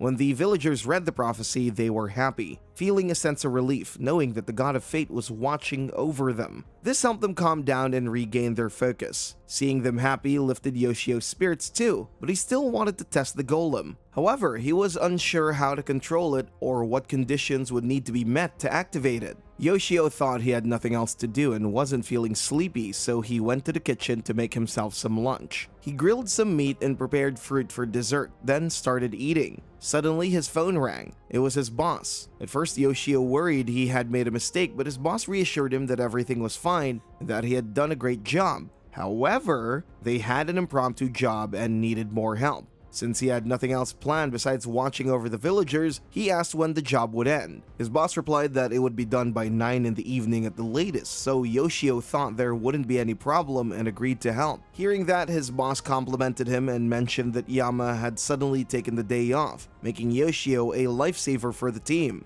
After hanging up the call, Yoshio wondered why Yama was on leave as he seemed perfectly normal. However, he realized that sometimes he also wanted a day off to play games, so he shouldn't judge Yama for taking a break. He thought that by covering for Yama, he was doing him a huge favor. Feeling happy about it, he finished his meal and thanked himself for it. After that, he went to work, and once they'd done their work, he saw that their boss was having a conversation with a client about not changing the contract once it was made. Occasionally, some people tried to negotiate extensions for cleaning services. As Yoshio stood there, he noticed that the time was already 9:15. His boss told him that he could go home since he had some business to take care of, but Yoshio decided to wait until the work was finished. He figured that it would take at most an hour if three of them worked together, so he was fine with that. After they finished work and were heading back, a police officer appeared and informed them that there had been an accident, so the road was closed. Yoshio looked at the time and saw it was already 12:37. He began to worry about the evil god's temptation, wondering if the monsters had invaded and killed the villagers. He asked his boss to stop the car so he could walk home. His boss apologized for the delay, but Yoshio reassured him that it was fine. He started running towards his house, thinking about how bad luck often leads to more bad luck, and hoped that wouldn't happen today. By the time it was 1:23, he was still running and finally reached home, panting heavily. He wondered how many years it had been since he had run like that. Without wasting any time, he dashed to his room and looked at the screen, hoping the villagers would be safe. He immediately checked on Gams, who was sitting on the watchtower with his stick, while the other villagers were sleeping peacefully. There was no sign of a monster attack, and Yoshio breathed a sigh of relief. Suddenly, his sister appeared at his door, telling him he was being quite noisy in the middle of the night. Covered in sweat, he looked at her and explained that he was in a bit of a rush. As he went to close the door, saying he wouldn't make any more noise, she pointed out that he was covered in sweat and his work uniform was dirty, asking if he didn't want to take a shower. He glanced to the right and said he'd take one soon, but she caught him lying, noting that he always looked to the left when he was telling the truth. She glanced at his computer and asked why he had been leaving it on lately, wondering if there was some special event or something. Surprised, he asked how she knew, and she said that mom had told her and had specifically instructed her not to turn off the PC. Yoshio recalled warning his mother about it, so it made sense that she had told his sister too. Still, he couldn't explain the game to her, as the note had warned him that he might lose the right to play if he did. So he told her that the game was still in the development phase and that he was a beta tester. He explained that if he shared any details, he would get penalized, so he couldn't tell her more. She found it a bit sneaky, but offered to watch over the game for him while he took a shower, saying she didn't want him to catch a cold. He knew it would be a waste of time to argue with her, so he agreed. He told her that he'd be back soon and asked her to keep an eye on the game until then. He explained that there was some kind of outbreak event happening, and though he wasn't sure when it would start, he asked her to make sure not to take her eyes off the screen. He also told her to let him know immediately if the characters were attacked by any monsters. She looked at the screen, confused, but noticed how much he really liked the game. Yoshio headed to the shower, thinking a quick rinse would be enough, but knowing his sister would probably accuse him of not showering properly, he quickly applied soap and showered as fast as he could. After freshening up, Yoshio returned with a smile and thanked his sister for helping out. She teased him, wondering if his shower had been too quick, but he shrugged it off, saying it was fine as long as he got rid of the sweat. He then asked if anything had happened in the game while he was gone, and she told him nothing had changed and wondered why Gams hadn't moved at all. She also commented on how amazing the game's graphics were. Proudly, Yoshio smiled and said they had invested a lot of money into the production. She eyed him suspiciously and asked if he was hiding something because he always turned his back when he felt guilty about something. Surprised that she knew him so well, Yoshio admitted there was something he was keeping secret, but assured her it wasn't anything bad. She asked if it was something he couldn't tell her or their family, and he nodded in agreement. She then stood up from the chair, saying she was going to bed, and shut the door behind her. Yoshio sat there reflecting on how long it had been since they had such a long conversation. It made him so happy to see that their relationship was slowly returning to how it used to be. He sat down and scanned the cave in the game, but there were still no signs of any monsters. He realized he didn't need to rush home after all, but was relieved nothing had happened. Seeing it was already 2 a.m. with 22 hours left until the event, he told himself he needed to give it his all. As he got some snacks, Yoshio thought about how tough it was to pull an all-nighter now, compared to when he was a NEET, when it had been a regular thing for him. Morning eventually came and still, no attack. He figured he could take a small break. He went downstairs and greeted his family with a good morning before heading to the fridge. His mom asked if he had woken up early, and he explained that he had some business in the village, so he was online all night. His dad commented on how hard he was working, and Yoshio gave him an embarrassed smile and nodded. After returning to his room, he saw that nothing had changed in the game. The villagers were now awake. Gams and Rhodus were taking turns on lookout, while the women were praying and cleaning. He felt conflicted. Part of him wanted the monsters to come so he could see how things would play out, but another part hoped the day would pass peacefully. Feeling sleepy, he considered getting some coffee when suddenly something caught his eye. An announcement flashed on the screen, and to his shock, it read that the evil god's temptation had begun.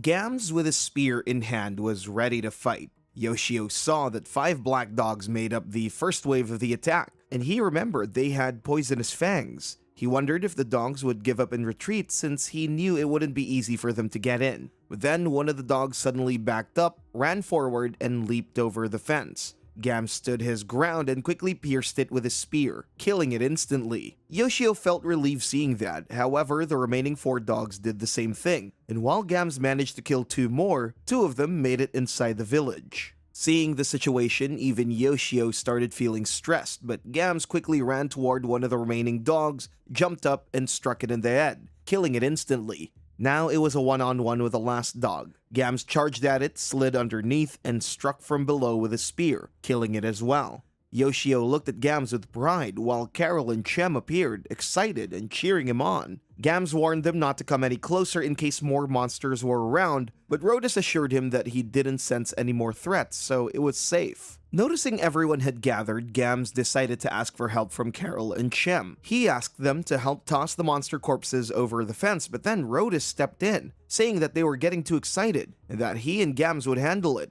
Layla winked at Carol and Chem, calling them over to help with something else. Meanwhile, Rhodus and Gams got to work, tossing monster bodies away. Yoshio watched the screen with excitement, thinking that they had handled the first wave so easily that they might not even need the golem to win this battle. Now, 4 hours had passed since the start of the evil god's temptation, and Gams had been successfully fending off the monsters on his own. After defeating the 4th wave, he was finally taking a break, with Chem offering him some water to drink. So far, both boars and black dogs had attacked the village. The fence had proven to be a crucial defense, as the boars could only charge into it, while the black dogs tried to leap over. Each time they did, Gams was ready, striking them mid-air with a spear and taking them down. Yoshio noticed the timing of the attacks and realized they were happening like clockwork, with the monsters randomly attacking every 30 to 60 minutes. Chem could heal the minor injuries Gams sustained after each wave, but Yoshio knew that if the attacks kept coming non-stop, Gam's stamina would eventually run out. He decided that once they survived the day, he'd need to add more fighters to help them out. He saw Layla cooking and thought if he could get some food and drink as well. He then went to the kitchen, and his mother asked if he wasn't going to eat with the family. He explained that he couldn't leave his PC and would be eating in his room. She mentioned she was making his favorite fried chicken, but he apologized and said he couldn't take his eyes off the screen. Grabbing some snacks, he headed back upstairs to his room, thinking he'd try to find time later to bring some fried chicken up with him. When Yoshio returned to his room, he saw 4 black dogs and 3 boars approaching together. Rhodus, who had been keeping watch from the tower, quickly spotted them and warned Gams. Everyone rushed to the cave while Gams stood ready with a spear. The dogs leaped over the fence, but Gams skillfully pierced them mid-air with a spear. Meanwhile, the boars charged at the fence, eventually breaking through. Yoshio wondered if he should summon the golem now, as there were still 5 hours left until the day ended. Gams managed to kill 1 boar with a spear, and now facing another boar head-on, Gams stood his ground. The boar charged at him, but Gams swiftly pierced its head, taking it down. Yoshio celebrated Gams' victory with excitement. Gams wiped the sweat from his brow and quickly inspected the fence, knowing it needed repairs. Layla urged him to take a break while she and the others rushed to fix the fence. Yoshio was pleased to see their teamwork, and soon enough, the fence was repaired. Suddenly, Yoshio's eyes widened in shock as he noticed nearly 20 monsters approaching. Gams quickly told everyone to hurry back into the cave. At the same moment, a notification popped up on Yoshio's screen. This was the final wave. He smiled, feeling relieved and excited, knowing this would be the last wave of the event. Yoshio recognized some of the monsters from the start of the game, the ones that had attacked the wagons. He looked up their details and found only their name, Green Goblin. He noticed that they carried stakes and seemed more intelligent than the other monsters since they moved and acted like humans. Meanwhile, the boars had broken through the fence and now all the monsters were inside. Gam stood ready with his spear, but suddenly, a charging boar rammed into him, sending him flying through the air. Chem was shocked and almost lost control of herself, but Rhodus held her back to calm her down. Layla also stepped in to stop Chems from running to Gam's. Yoshio was shocked too, panicking as he wondered what to do next. In desperation, he activated a miracle and summoned the golem. Suddenly, the screen flashed white and shifted to the golem's perspective. It was now in first-person view, and Yoshio noticed he was inside the cave. Using the controller, he began to control the golem, which held a sword in its right hand. As he approached the villagers, they stared in disbelief, their eyes wide with shock as they realized that the statue was moving. They believed it was the god of fate. Determined, Yoshio made the golem head towards the exit, saying to himself that he would save Gams. Meanwhile, Gams was badly injured but still determined, declaring he wouldn't let the monsters pass, even if it cost him his life. Suddenly, a green goblin charged at Gams and grabbed him, but Gams managed to break free. Just as the golem was about to attack again, Yoshio appeared, slicing the monster with his sword. Relieved, Yoshio smiled and thought to himself that it was now his turn to fight, and that Gams had done an amazing job. Soon after, black dogs rushed towards them, but Yoshio easily cut them down with his sword. He felt proud of how effortlessly he was able to defeat them, and glad that he had saved his fate points for this moment. Having memorized the enemy's attack patterns and movements from earlier battles, it was easier to take them down. Feeling more comfortable with the controls, Yoshio thought it would have been better if he could use his main character too. Just then, he noticed a perspective switch button on the screen. Out of curiosity, he clicked it and switched to a third-person view, where he could see both his golem and his character on screen. He noticed that the figure on the screen looked different from what he had imagined. Then it hit him. It was the wooden statue that Gams and Chem had carved, representing the god of fate. After defeating all the monsters, a notification appeared. Evil God's Temptation End. Yoshio felt a surge of happiness, relieved that he had finally saved the villagers. The villagers looked at him with excitement and gratitude, thanking him for protecting them. Yoshio felt proud, but then he realized he couldn't move the golem anymore. A message popped up explaining that the golem consumed fate points every second and would become immobile once the points ran out. Another note mentioned that the golem could only be activated once per day. Shocked, Yoshio couldn't believe how expensive it was, thinking it could burn through thousands of yen in such a short time. Disappointed, he compared it to a pay-to-win smartphone game, but seeing the happiness on the villagers' faces made him feel better. He proudly thought to himself that he had managed to protect them and tried to stay positive. He then wrote a prophecy for the villagers, informing them that there wouldn't be any more attacks and they had done really well. They were overjoyed to hear this, and they carefully picked up the statue, placing it back on the altar. They began praying and thanking him for his help. Yoshio looked around the area just to make sure it was safe and noticed the dead bodies that needed to be cleaned up. Just like in real life, they wouldn't disappear on their own like other games. He saw an arrow stuck in one of the boar's corpses and realized that Mullis had also been helping them. The next day at work, Yama apologized to Yoshio for his absence last month, thanking him for covering. Yoshio replied that he also had some business at the end of the month, so if Yama had been absent then, it wouldn't have been possible to help. But since it happened the day before, everything worked out fine. Grateful, Yama treated Yoshio to a drink. Yoshio asked for some hot milk tea, and after getting it, he casually asked why Yama had been away. Yama asked him not to tell the boss, and knowing that Yoshio was a gamer, admitted it was for a limited-time game event. Yoshio laughed, surprised as he had expected something like a date. Yama joked that he was worried that Yoshio might be upset, but then explained that the game he mentioned earlier was super addictive and that the event took place at the end of the month. Yoshio wondered if it might be Village of Fate, so he asked if the game involved role-playing or building. Yama shook his head and said he wasn't into those kinds of games, as he was more into pure PvP games. Yoshio smiled, realizing from what Yama was saying that it had nothing to do with the Village of Fate. He told Yama that he had tried those kinds of games in the past but wasn't really good at them. Hearing this, Yama looked disappointed and said he would have suggested some game titles, but guessed it was pointless now. Yoshio thought it was nice to chat about games during the break, and after that, he headed back home. Yoshio looked at the computer and saw that the villagers had cleaned up the monster corpses and were now busy repairing the fence. Curious, he checked the conversation logs. Rhodus was suggesting to Gams that he should take a break, but Gams insisted he couldn't rest since he was in charge of the hard labor, assuring everyone he would be fine. Chem and Carol also urged him not to overwork himself, but Gams repeated that he was alright. Then Layla stepped in, telling them not to get in Gams' way and asked for their help instead. Yoshio smiled, appreciating how hardworking and dedicated the villagers were. Yoshio glanced at his fate points and noticed that they had increased slightly, likely thanks to the villagers' gratitude. He saw Rhodus and Gams dragging a monster corpse and thought they might offer it as tribute, meaning he could expect some meat tomorrow. Realizing he needed to clear space in the fridge, he headed to the kitchen. While he was there, Sayuki suddenly appeared with a smile, announcing she was home. As he prepared a meal for himself, he asked if she'd like some too, and she agreed. After serving her, Sayuki happily complimented the food, saying it looked delicious and thanked him. She then asked for a kiss to show her appreciation. Yoshio noticed she smelled like alcohol and wondered if she might be drunk. She started eating the food like a child, and Yoshio noticed that she was late again,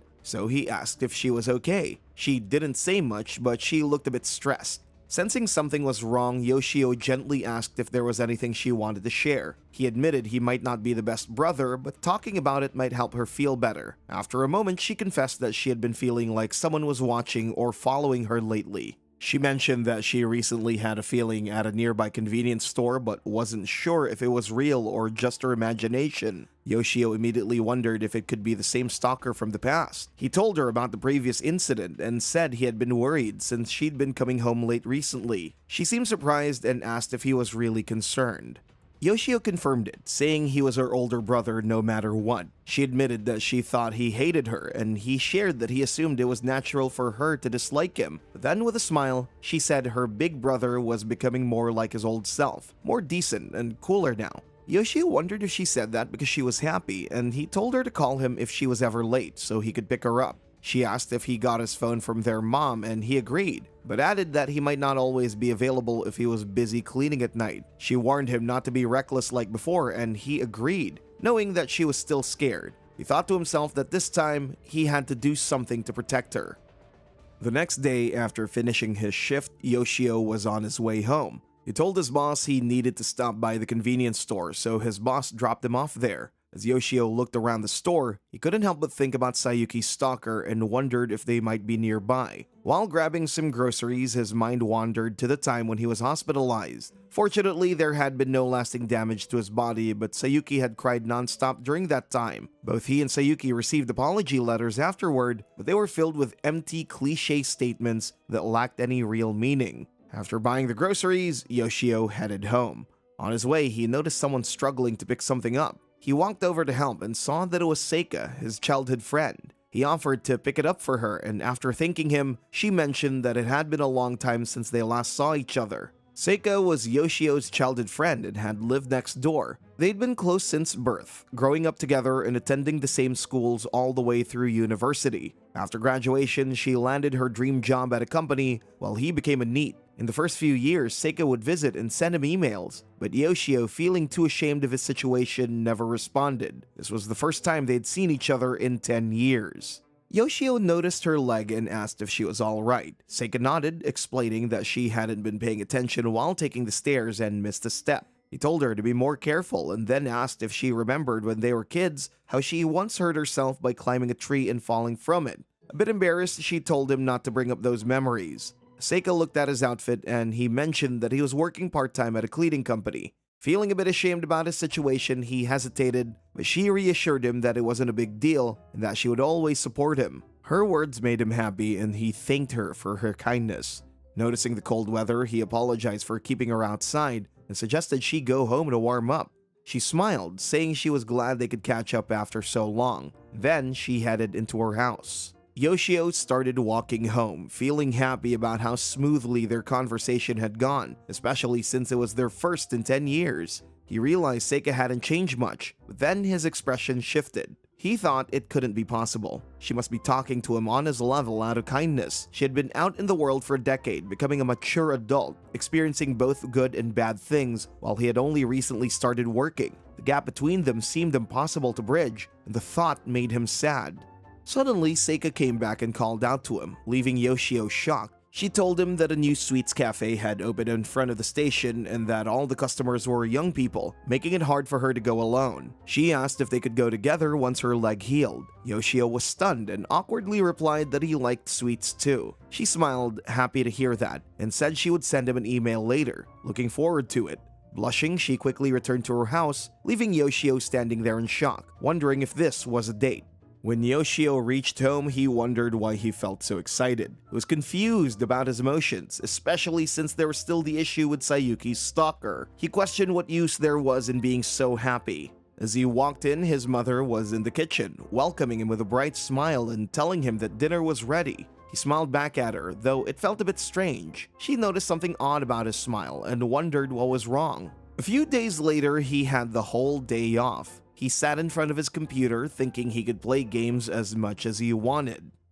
Yoshio thought about how there hadn't been any signs of Sayuki's stalker lately. He wondered if she had just imagined it like she had mentioned before. He also realized that next Sunday he had a date with Seika, and he needed to plan for the next evil god's temptation in the game. He thought about how he could only use the golem as a last resort because it had too many limitations. It also worried him that Gams was still the village's only military strength. So, he started considering which miracle would be the most helpful. Suddenly, Yoshio noticed Mullis returning to the village. He thought it would be perfect if Mullis could join them as one of the villagers. Everyone greeted him warmly, and Carol ran over to welcome him back with a hug.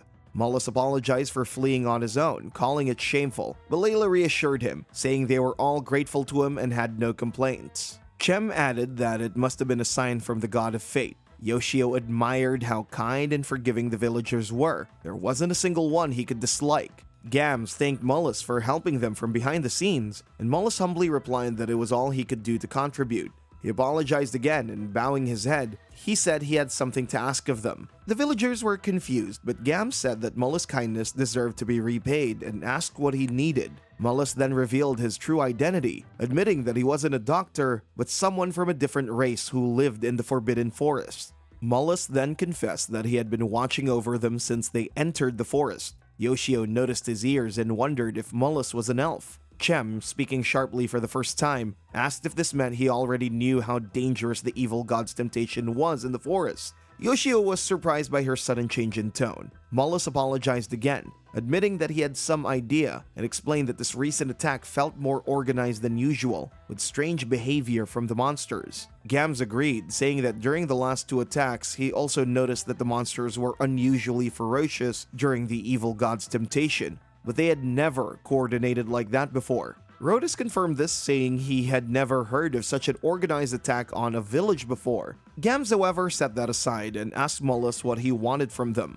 Mullis then revealed that his own village had been destroyed by the evil god's temptation. Hearing this, everyone was shocked, and Yoshio was equally shocked. He found it surprising, given that Mullis' race had been living in the forest for generations and must have had preparations for monster raids, yet they were still wiped out. Mullis explained that the attack was much larger than anything they had seen, with various types of monsters attacking together. He suspected that the attack was organized and led by someone based on what a surviving villager had told him before they died.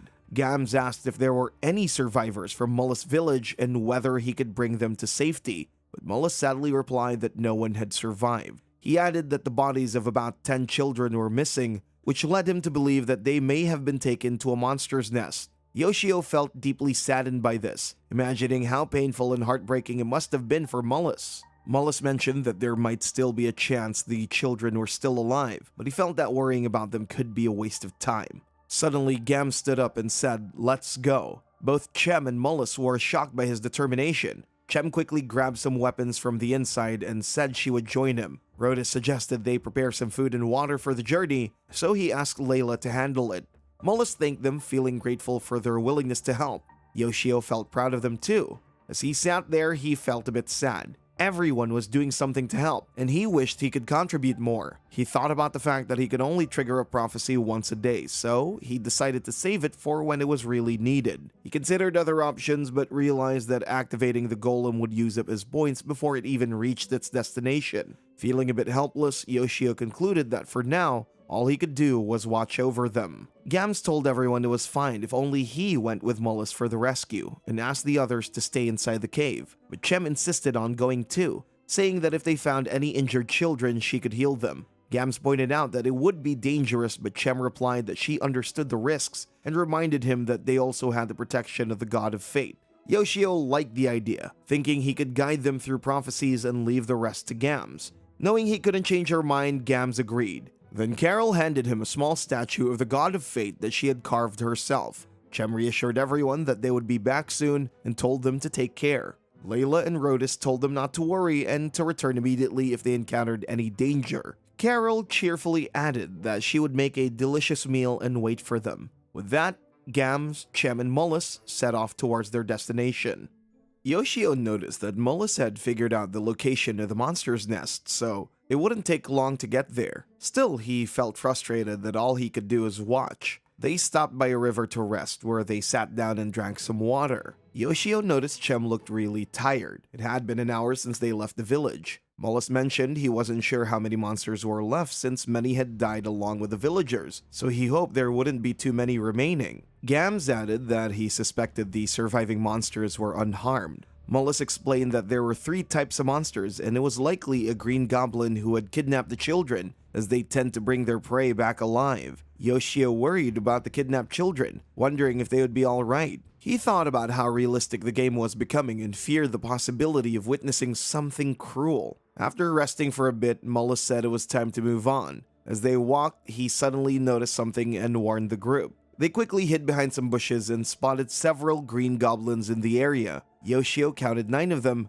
and he thought it would be too dangerous for Mullis and Gams to fight that many at once. Mullis commented that if the sky weren't so clear, it would be easier for them to sneak around. Hearing this, Yoshio wondered if he could make it rain. He suddenly remembered the weather control option in the game. When he clicked on it, a list of weather options appeared. As he scrolled through, he noticed torrential rain and thought about how it might affect the situation. After selecting torrential rain, a radius circle appeared on the screen, showing the area where Yoshio could make it rain. The larger the circle, the more faith points it would consume, so he adjusted the size to cover just the area where the goblins were. Once he confirmed it, rain suddenly started pouring down. The trio looked up at the sky in confusion, and the green goblins quickly ran back to their tents to escape the downpour. Chem noticed a faint sparkle from the Bible she carried and remarked that it must be a sign from the god of fate.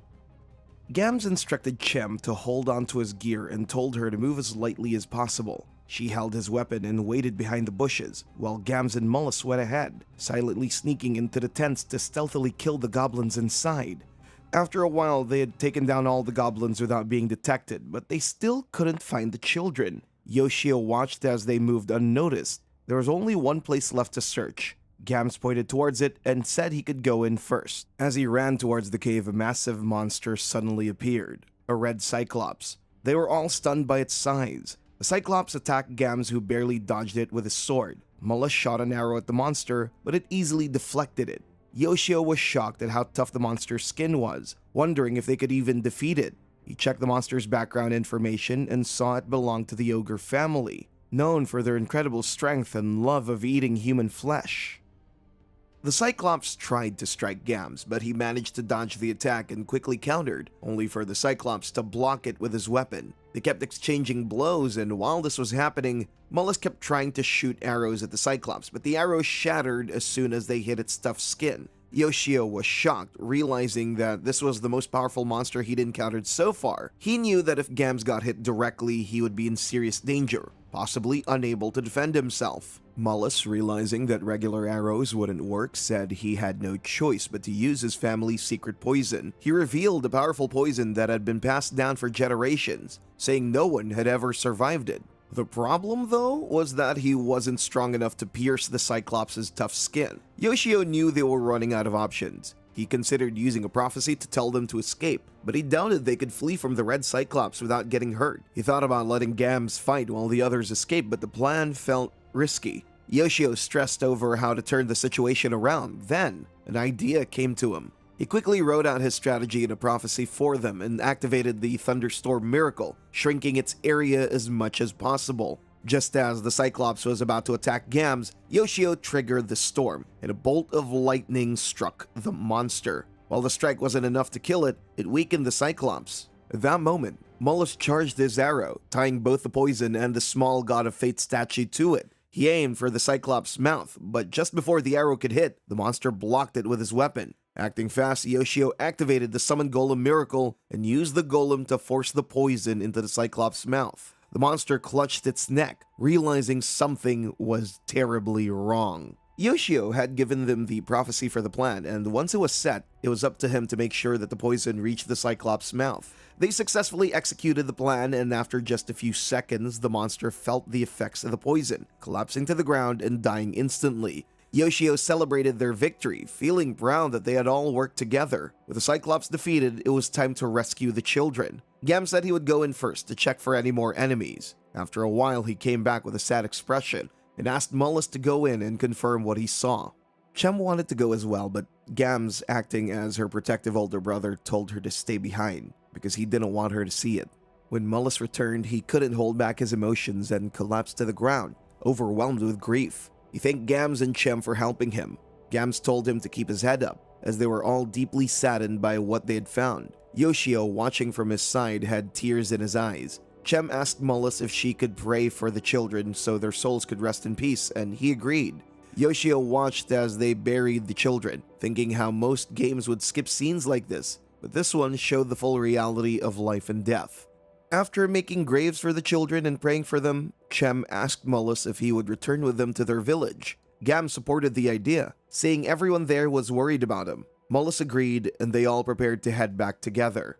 After they returned to the cave, Carol welcomed them back warmly. Mullis hugged Carol, and Layla comforted Chem, who was quietly crying. Rhodus praised everyone for their hard work and said he would prepare meals for them. Layla told Mullis that he could stay with them for as long as he needed. Yoshio, watching all of this, was in tears, thinking about how hard they all tried. He wondered what Mullis would do next. Yoshio hoped he would become their comrade, but he knew he wouldn't force them to stay. No matter what Mullis decided, Yoshio wished for his wounds to heal quickly. In the next scene, Mullis was standing on top of a cliff and suddenly jumped off. Yoshio jolted awake, realizing it had all been a nightmare. Filled with worry, he rushed to his PC to check on Mullis. When the screen loaded, he saw Mullis sitting silently at a table. Remembering how Mullis had been tormenting himself the night before, Yoshio feared the worst. During breakfast, Carol mentioned that she hadn't seen Mullis leave his room and wondered if he wasn't hungry. Rhodus reassured her, saying it was fine and that Mullis just needed more time to heal. Yoshio, thinking about ways to cheer up the villagers, noticed a new option called Egg Gacha. According to its description, it could be used for free once a month and would randomly hatch into a reptile, monster, or even a rare creature.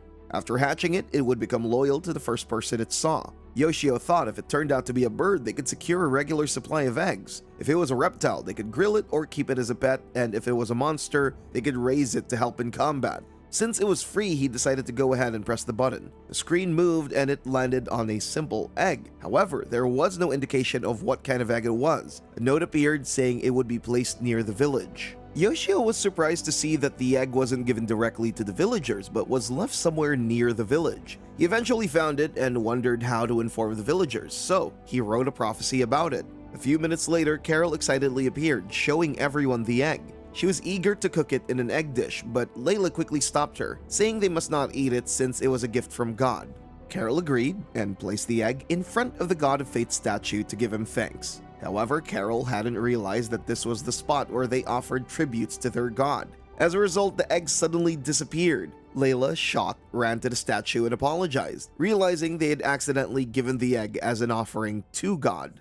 Yoshio was shocked, wondering if the egg would be delivered to him the next day. He thought it could be dangerous to eat it if it wasn't a chicken egg, and he began to worry about what kind of egg it might be. He searched online for similar eggs and found that it resembled reptile eggs. He also considered the possibility that it might be a monster egg, which seemed absurd to him. He hoped that it was something like a lizard or a snake, which could be safely raised as a pet. But then he worried about how his family would react. The next day, when the parcel arrived, his mother informed him about it. She asked if it was meat or fruit again, but when he opened the package, she saw the egg and immediately noticed it wasn't from a chicken. He explained it might be a reptile egg, and she joked that maybe he was trying to raise a reptile to impress Sayuki. Confused, Yoshio was surprised when his mother revealed that both she and his father used to love reptiles, and she had raised many lizards in her room. Yoshio, who had never been to her room, was shocked to learn this new information about his mother. Yoshio realized that he should put in effort to improve his relationship with his family. He decided he would ask his mother for advice on raising the egg once she returned home. During dinner, his mother brought up the topic and mentioned that Yoshio wanted some advice from both his father and sister. His father asked what it was about, and Yoshio explained that he had been sent a reptilian egg from the village. They asked if he wanted to raise it, and Yoshio agreed, knowing that both Sayuki and his father liked reptiles. Sayuki agreed to help, although she admitted she wasn't an expert but could still teach him a few things. The dad also offered support, telling Yoshio that he had a set of equipment for raising reptiles stored away and that Yoshio could ask him anything. Yoshio felt happy and surprised by how cooperative and supportive his family was, thanking them for their help and feeling closer to them than he had expected. He then brought his family to his room to show them the egg. They examined it and guessed it might be from a gecko or a crocodile. Sayuki even wondered if keeping mini crocodiles was legal. As they discussed it, most of what they were saying went over Yoshio's head. His father asked Sayuki to set up a feeder and water bowl for the egg. Together, they created a small habitat for it, and they were happy with how it looked. His dad told him that they wouldn't know for sure what it was until it hatched, and he reminded Yoshio to take pictures when it did. Yoshio thanked them, feeling relieved to have two reptile lovers in his family. He also realized that by coincidence, his bond with his family was growing stronger every day thanks to the Village of Fate. This made him start to believe more in the existence of the real god of fate. A few days later, Yoshio dressed up differently than usual, which caught his mother's attention. She asked if he was going on a date, and when he hesitated to answer, she teasingly asked who the girl was. Yoshio brushed it off, saying it didn't matter, and told her that he would be back later. He then went to meet Seika and waited for a while. When she arrived, she apologized for keeping him waiting. He asked how her leg was, and she confirmed that it was fine now. They went inside the cafe together, and Yoshio noticed it was the kind of place that wasn't really meant for someone to visit alone. After their order arrived, she tried the food with excitement and told him it was so delicious she could eat it non-stop. Seeing her so happy made Yoshio smile, and he thought she didn't look any different from when she was 20. As they chatted, she mentioned that she used to eat his mother's cooking often, and then asked him what he had been up to.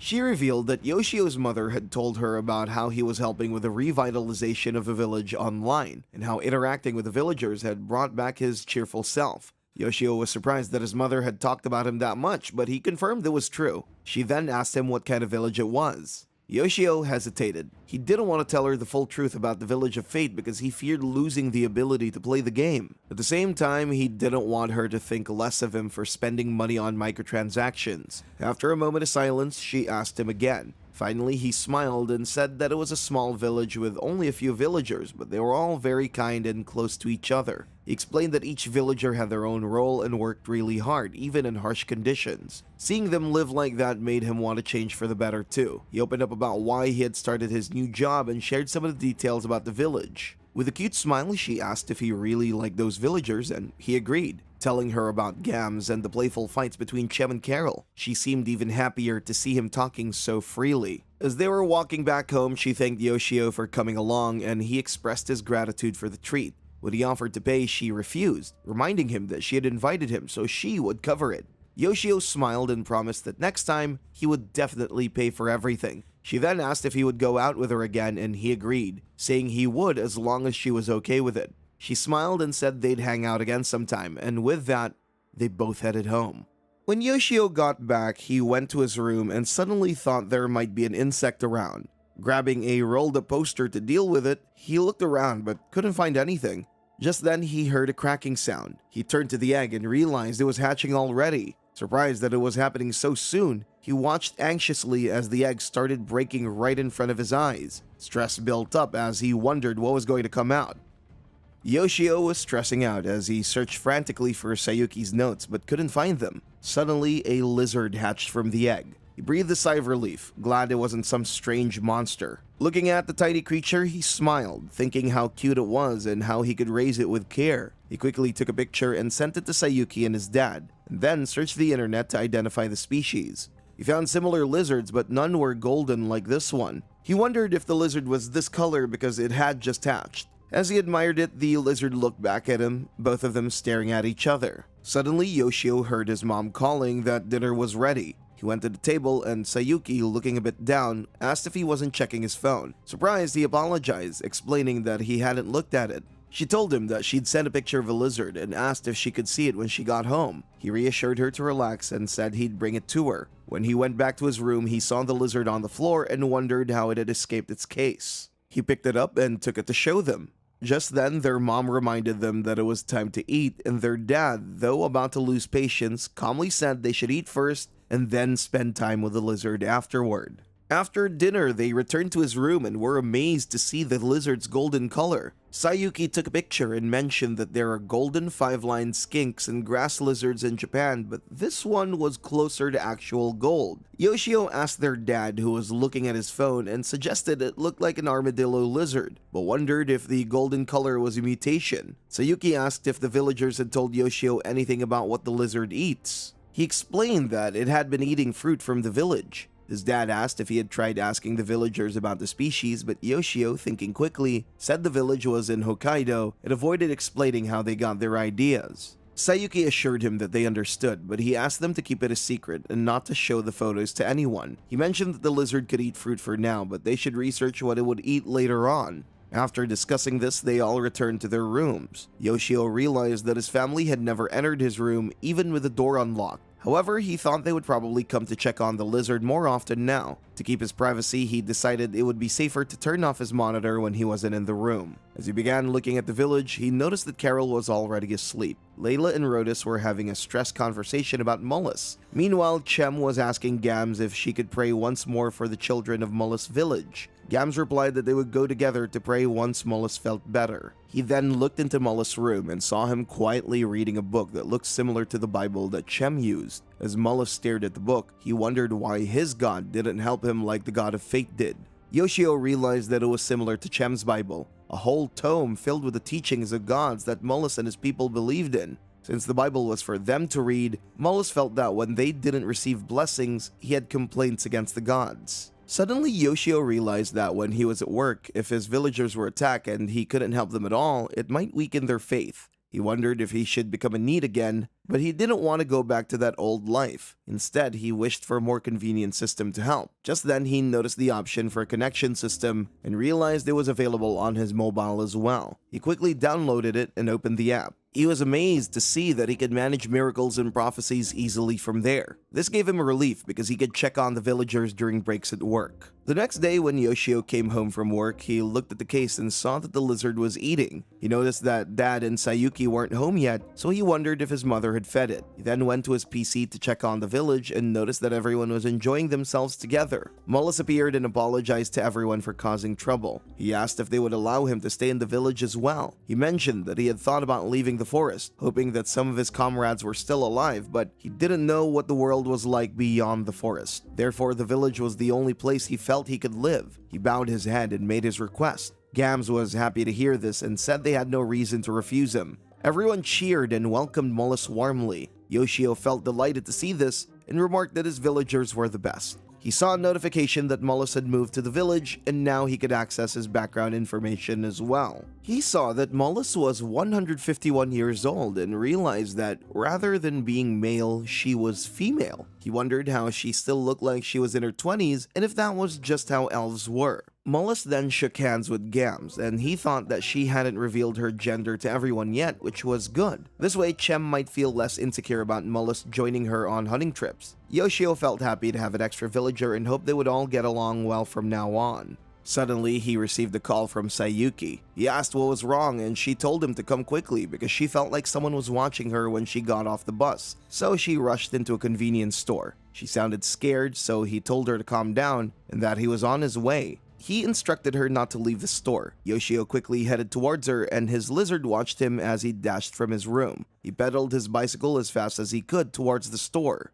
Yoshio pedaled his cycle faster, scanning the area to see if he could spot the stalker. But first, he focused on reaching Sayuki. He rushed to the convenience store and immediately asked if she was okay. She said she was, but he could see that she was still shaking. He told her to stay put while he went to deal with the stalker. Sayuki stopped him and gave a description of the person she saw. 10 minutes later, Yoshio returned, saying he had searched the area but couldn't find anyone matching her description. She apologized, saying she might have made a mistake. She wondered what was wrong with her, but Yoshio reassured her that nothing was wrong. He guessed it might be because of the scary experience she had gone through recently. The next day, while Yoshio was coming back from work, Sayuki messaged him, letting him know that their dad would pick her up. He felt relieved hearing that, and from that day onward, either he or their dad made sure to meet Sayuki at the bus stop. On his way home, Yoshio thought about playing Village of Fate on his phone. He opened the game, and inside, Mullis asked if everyone would like to visit her village the next day. Yoshio wondered why she would invite them to her ruined village, but Mullis explained that even though the village had been burned down, there were still some useful supplies and food left. She thought they could make good use of them, and the spirits of the villagers would be happy if their belongings were put to use. Gams asked if she really was okay with this, and Mullis confirmed it, saying they'd avenged her people, so it was the right thing to do. Yoshio found her reasoning acceptable, and Carol, excited, said she wanted to go too. Rhodus and Layla were puzzled, but Carol explained that she was always stuck at home watching over the house. She pointed at Chem and said it wasn't fair that only Chem got to go, even though she wasn't very useful. Gams reassured her it was fine and they would take Carol along too. Chem, however, objected, saying it was too dangerous. Gams explained that they had defeated the enemies, so it should be safer now. Finally, Chem asked Carol to promise that she would listen to Gams without question, to which Carol agreed. Chem was still kind of objecting, so Gams reassured her by saying Rhodus and Layla would come along as well. He explained that everyone needed a change of pace, otherwise they'd get too stressed and depressed. A breath of fresh air would be good for all of them. Yoshio was pleased to see Gams stepping up as a guardian for the villagers. Mullis suggested they travel by horse and use a wagon to bring the goods back. Everyone, including Yoshio, was happy with this plan. Yoshio thought it made the trip even more worthwhile now that they had a wagon to transport everything. Yama noticed Yoshio playing a game and asked if it was a new one. Yoshio confirmed, but he saw that Yama looked upset, so he asked if something had happened that day. Yama reminded him about the game that he had been addicted to, and Yoshio remembered, asking if it was the unique strategy game where they steal enemy territories. Yama confirmed and said that one of his bases had been taken over by the enemy. He explained that he had spent a lot of money to strengthen his forces, but it all ended up being wasted. Yama added that he still had some bases left, but losing half of his salary to the game was painful. Yoshio sympathized with him and admitted that he also spent several thousands on microtransactions in the game that he was playing, so he understood how it felt. When Yoshio got home, he checked on his village in the game. The villagers were getting ready to set off on their horses. He noticed that there was a river near the cave, but they were taking a longer route to avoid crossing it. Yoshio thought it would be best to keep watching the map closely, staying alert to their surroundings. Since Mullis was now a villager, he could see all the places she had traveled, but he still didn't have a full view of the entire Forbidden Forest. He wondered just how big the map was. As they rode, Carol joked with Gams, saying he looked like a knight escorting a princess. Gams smiled and called her princess, asking how her ride was. Carol happily replied that it was incredibly comfortable, but Chem felt a little jealous after hearing that. They were almost at the village when Yoshio noticed some people already there. They didn't seem hostile, but he couldn't see any of their background information, nor could he hear what they were saying. He realized he couldn't understand them unless the Bible was nearby. This made him think that the progress in the game depended on the Bible, as he couldn't activate miracles or prophecies without it being close. He considered warning the villagers, but decided to hold off in case something worse happened and he needed to save that prophecy. When the villagers arrived at the village, they saw that it was in terrible condition. Suddenly, Gams told everyone to stay behind one of the houses, informing them that there were people up ahead. Mullis and Gams rushed forward, with Mullis readying her bow, wondering why these villagers were in her village. Suddenly, Mullis recognized the man and asked if he was Doldol. The man smiled out and recognized Mullis, asking if she was alright. He told his guards to sheath their weapons and expressed concern about the village's condition, saying he was relieved to see Mullis safe. He introduced himself as a peddler and offered to buy anything they had, understanding that they must have gone through difficult times. Rhodus spoke with the man and suggested that once they were done, they should head to the cave, where he could sell some goods to him. Yoshio felt happy seeing this, remembering that he had activated the Peddler Visits miracle 3 days ago. It hadn't happened right away, so now he understood that some miracles take time to take effect. After the wagon was loaded, the peddler informed everyone, and Chem asked if she could offer a prayer for the people of Mullis's hometown before they left. Mullis nodded in agreement, and together they prayed. Yoshio found the scene quite touching, as everyone prayed by the graves. He then noticed the villagers heading back and felt relieved that they were safe, so he went to the kitchen to grab some meat and fruit. When he returned, he looked at the tank to feed the lizard, but it wasn't there. He looked around, wondering where it went, and spotted it on the table. He wondered how it managed to escape the tank and then gave it a piece of meat. Meanwhile, Doldol looked at the villagers, each with their unique skills, and commented that they were impressive. As Rhodus counted the money, he remarked that the amount seemed a bit high. Doldol explained that he had added extra, knowing that they were blessed by the god of fate, and believed that this would bring growth for the both of them. Yoshio thought he liked this merchant's generosity. Rhodus then asked if any of them would like to move to Doldol's village since they were short on people. Doldol shared that many villages had been destroyed by monsters in recent years, and his people were looking for a peaceful place to live. The villagers were shocked by this offer, and Yoshio also wondered if leaving the Forbidden Forest would end the game. However, he decided not to influence their decision with a prophecy, preferring to let them choose their own path. Rhodus eventually spoke up, saying they wanted to stay in the forest. He admitted it might sound foolish, but he wanted to live on the land protected by the god of fate. Layla, his wife, agreed to stand by her husband's choice. Mollis added that she also didn't want to leave the place because this is where her brothers had died. They all agreed to stay together in the forest, which made Yoshio happy, knowing that they were content with their decision. Doldol then mentioned that he knew some people who would want to live in a place like theirs, as they had been driven from their homes. He expressed hope that everyone would be alright. After shaking hands, Doldol promised to return in a few days with the goods they requested, and then departed as everyone waved goodbye. Yoshio felt grateful for everything, so he decided to send the villagers a prophecy. Chem read it aloud. It welcomed Mollis and spoke of how both the goodbyes and new encounters they'd experienced would strengthen them. Everyone was happy to hear the prophecy, and Yoshio felt good seeing their joy. He then thought about the coming winter and how they needed to prepare. Suddenly, he wondered what to name his lizard. He asked if Lizard Saurus was a good name, but the lizard shook its head in refusal. Yoshio then suggested Destiny, since it meant fate in English. Hearing this, the lizard nodded, and Yoshio happily named it Destiny. While sitting in his chair, Yoshio was texting Seika and showed her a carved statue that Carol had made. Seika really liked it. Yoshio's thoughts drifted back to 10 years ago when Seika had landed a job at a big company while he struggled to find work. Out of frustration and embarrassment, he had cut off contact with her and refused to speak to her, feeling irritated and ashamed. Now, he felt guilty about it and wondered if someone like him deserved to talk to her again. Socializing with anyone outside his family had always been difficult for him. As he looked at Gams on his PC screen, he noticed that Gams, though not a great talker, still managed to communicate with others. Yoshio wondered if he could learn something from him. Just then, Carol appeared and asked what Gams was doing. He told her he was planning to go hunting with Mollis. Yoshio noticed that Carol was acting a bit like Chem when it came to Mollis, feeling a little jealous. Gams patted her head and told her that he would be back soon. Yoshio thought to himself that only confident guys could pull something off like that, and realized he probably couldn't learn that skill. Yoshio then looked at Rhodus, thinking that as a regular guy with a wife and child, he probably handled conversations like a proper adult.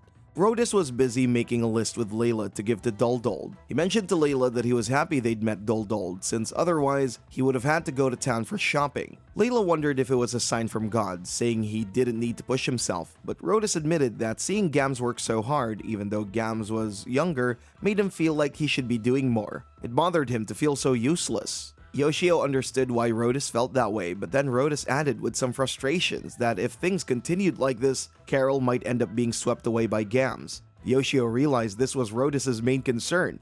Layla comforted him, saying that it was probably already too late and that it wasn't a big deal. Yoshio, feeling a bit useless himself, wondered if he should ask Sayuki for advice, but then she'd probably just laugh at him. Yoshio thought about asking one of his online gaming buddies who was a chick magnet for advice, but then he suddenly remembered that he hadn't given any prophecies yet. Unsure of what to say, he decided to ask the villagers for advice. He sent them a prophecy saying that one of his young male believers was troubled about love and asked for their advice on human relationships. The villagers were a bit confused when they read it, wondering if their god was really asking them about love. Seeing their reactions, Yoshio started to worry that he had made a mistake. What kind of god would consult his followers about romance? He felt like he had lost some of his dignity. But then Carol spoke up, saying that maybe God was accepting requests for love advice. Chem quickly told her to stop talking and not to bother their god with such things. Layla, however, reminded them not to ignore their god's requests, saying it was a rare opportunity for them to repay him for all his support.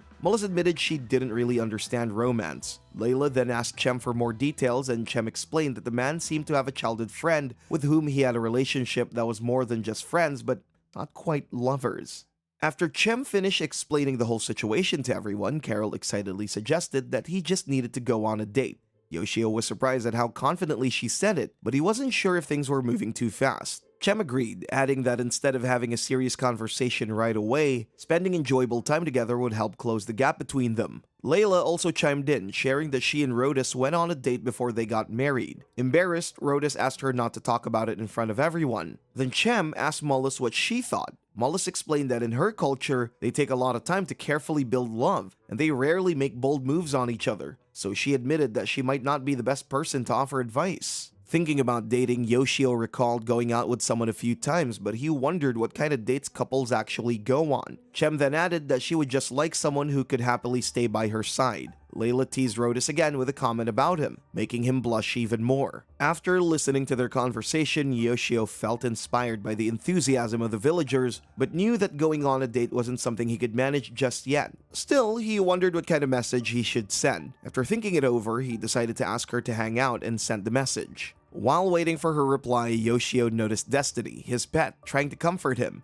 Then he finally received a reply. She said it was a weekday and she was busy with work, but suggested he ask again another time. Yoshio got frustrated with himself for not having more experience in social situations, feeling disappointed, but he realized she didn't reject his invitation outright. Trying to calm down, he reminded himself to give it another shot and do his best next time. Yoshio noticed Layla, Carol, and Chem working together, talking about the prophecy and looking concerned. He could tell they were curious about how things turned out, and he wondered if he should share the outcome with them. He decided to send them another prophecy, thanking them for their help and showing his gratitude. The women were happy to read his message, and Yoshio realized they reminded him of his mom and Sayuki, who would get excited over TV dramas. He figured the villagers had been so focused on survival that they hadn't had much time for anything fun or entertaining until now. Seeing them get excited made him happy, and although he felt a bit embarrassed, he thought he might share his love life with them from time to time. The next day, Yoshio sent another prophecy, telling the villagers that his believer had successfully secured an outing, but didn't know where to take her. The villagers were thrilled to read this and got excited about the news. They began discussing possible places like the theater or something similar. Carol excitedly shouted that she wanted to watch a play, and Mollis agreed, saying it wasn't a bad idea. Yoshio realized he had never been to a play before, so he thought a movie might be a good alternative. Looking out the window, he felt the pressure of not wanting to disappoint the villagers if he didn't follow through on their suggestions. He decided he would tell them the outcome, whether it was a success or a failure. He then called Seika and asked if she was free. She replied that it was rare to get a call from him and mentioned that she was free. He asked when her next day off was. The next day, Yoshio gave a prophecy to the villagers, letting them know that their advice had really worked, and he thanked them for their help. He also informed them that the matter of the consultation was now over. He felt a little sorry because everyone had been so excited about the situation, but things had to return to normal. Yoshio thought that if someday the village developed and dangers no longer threatened it, it would be nice if his prophecies could bring peace and entertainment to them. With that thought in mind, he realized he needed to go out and earn some money to support the village and fund his upcoming date, so he stepped out of his room, ready to take action. After finishing work, Yoshio returned home and checked his phone. There was a message from Sayuki. She told him that she had to work overtime and would be coming home late. She asked if he could pick her up from the bus stop. Smiling, he assured her that he would. He thought about getting some candy and juice for himself from the convenience store, so he started looking for his backpack. After searching for a bit, he finally found it. Destiny, his lizard, watched him as he moved around. Yoshio headed to the convenience store and, while there, noticed a boy. He wondered if it was the same person who used to stalk Sayuki. Old memories resurfaced and he thought it might actually be the same guy, especially since this was the guy's hometown. The boy was looking at his phone while sipping hot coffee. Yoshio couldn't help but feel uneasy. Was it really just a coincidence that he saw this boy again right before his sister was about to head home? He considered calling the police, but he knew they would need an actual incident before they could act. Unsure of what to do, and with Sayuki arriving soon, Yoshio didn't want her to feel scared anymore, so he decided to gather his courage and approach the boy to deal with the situation. Yoshio noticed there were two other people standing nearby. He thought about whether he should call out, knowing it would catch their attention. So he asked the boy if he was Yoshinaga. The boy nodded and asked who was speaking. Yoshio reminded him about the situation involving his little sister Sayuki. Realizing who he was, Yoshinaga asked if he was Sayuki's older brother. Yoshio smiled and confirmed it. Yoshinaga immediately bowed his head and apologized for all the trouble he had caused them in the past. Yoshio reassured him that it was all over and mentioned that he might have been too harsh back then. He told Yoshinaga to lift his head. Though Yoshio initially thought about giving him a piece of his mind, he prioritized Sayuki's safety first. So he asked Yoshinaga why he was out so late at night. Yoshinaga explained that this was the only convenience store nearby and he had stopped there after work. Yoshio observed him and realized that, if not for knowing about the past, Yoshinaga seemed like a regular, polite young man. In fact, many people would probably assume Yoshio was the one being suspicious. Yoshio firmly told Yoshinaga to stop going near his sister. Yoshinaga admitted that his feelings for her spiraled out of control, leading to the trouble he caused. Suddenly, Yoshio questioned why he was still stalking her despite the restraining order, mentioning that it was the second time he'd seen him, recalling how Yoshinaga had run away when spotted that night.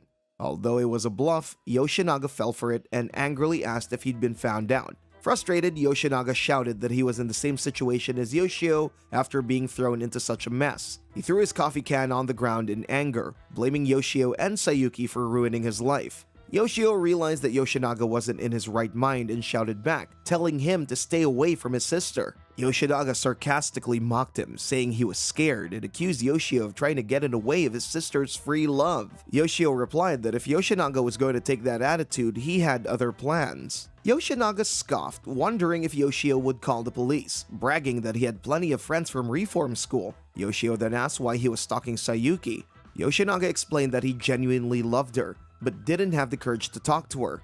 After being arrested, he had thought long and hard about what he should do, but as time went on, his thoughts became twisted, and his feelings grew more obsessive and aggressive. Yoshinaga revealed that now he wanted to make Sayuki cry and beg for mercy. Hearing this, Yoshio hesitated, wondering if he should just leave or run away, but he clenched his fist, determined not to have any more regrets. He decided he wouldn't back down, even if it meant sacrificing himself to stop this guy. Filled with anger, he started walking toward Yoshinaga. Yoshinaga taunted him, saying he couldn't hit him without risking an assault charge, but Yoshio had no intention of hitting him. He had already started recording everything on his phone. Yoshinaga then claimed it was fate, saying that since Sayuki's older brother had shown up on the exact day of his plan, he'd abduct him too. Confused by what Yoshinaga was saying, Yoshio suddenly noticed more people surrounding him and a camera recording the entire scene. Yoshinaga smugly announced that they'd stream it live and it would make for great content. Yoshio realized he was outnumbered, but instead of panicking, he thought about how Gams and the other villagers had fought against monsters.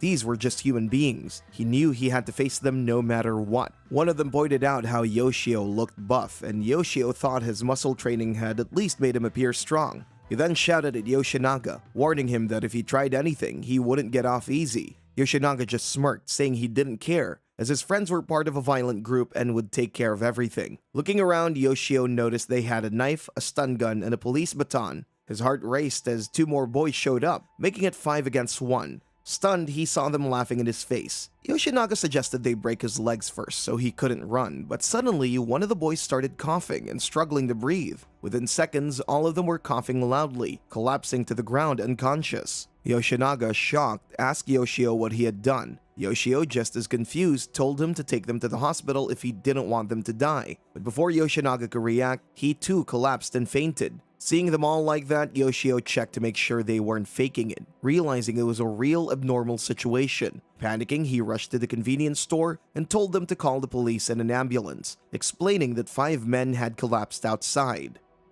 When Sayuki finally arrived at the bus stop, she noticed an ambulance parked nearby. She spotted her brother, Yoshio, being questioned by a police officer. The officer asked if Yoshio had gone to the convenience store for help, and he confirmed. They then asked about his connection to the group of people involved. Yoshio hesitated, explaining that it was a long and complicated story. The officers began inspecting his belongings, and Sayuki approached, asking what had happened. Yoshio told her that the man had collapsed, possibly due to food poisoning, and reassured her that he had already asked their dad to pick her up. As the officer checked Yoshio's backpack, he was startled to find a lizard inside. Yoshio explained that it was his pet lizard Destiny, which he raised at home. The officer, clearly puzzled, said they would need to ask Yoshio more questions at the police station. Yoshio told the officer he would give the lizard to his sister first. He handed Destiny to Sayuki and reassured her, "Don't worry, I'll explain everything later." Yoshio went to the police station and the questioning lasted until morning. He explained the situation and even provided the recording, which luckily stopped right before he threatened Yoshinaga.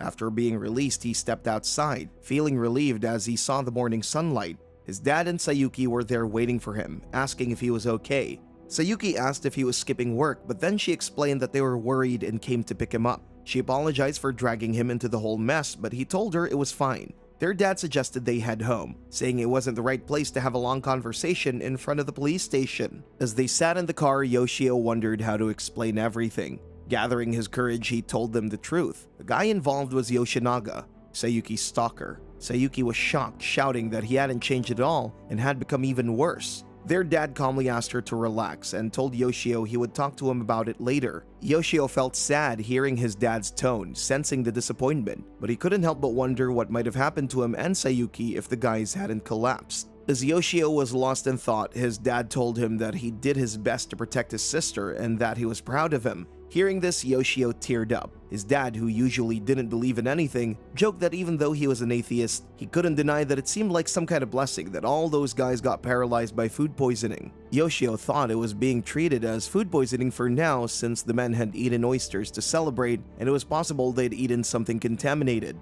However, the way they were itching and choking made Yoshio think it was more like poison gas, something that affected them but not him.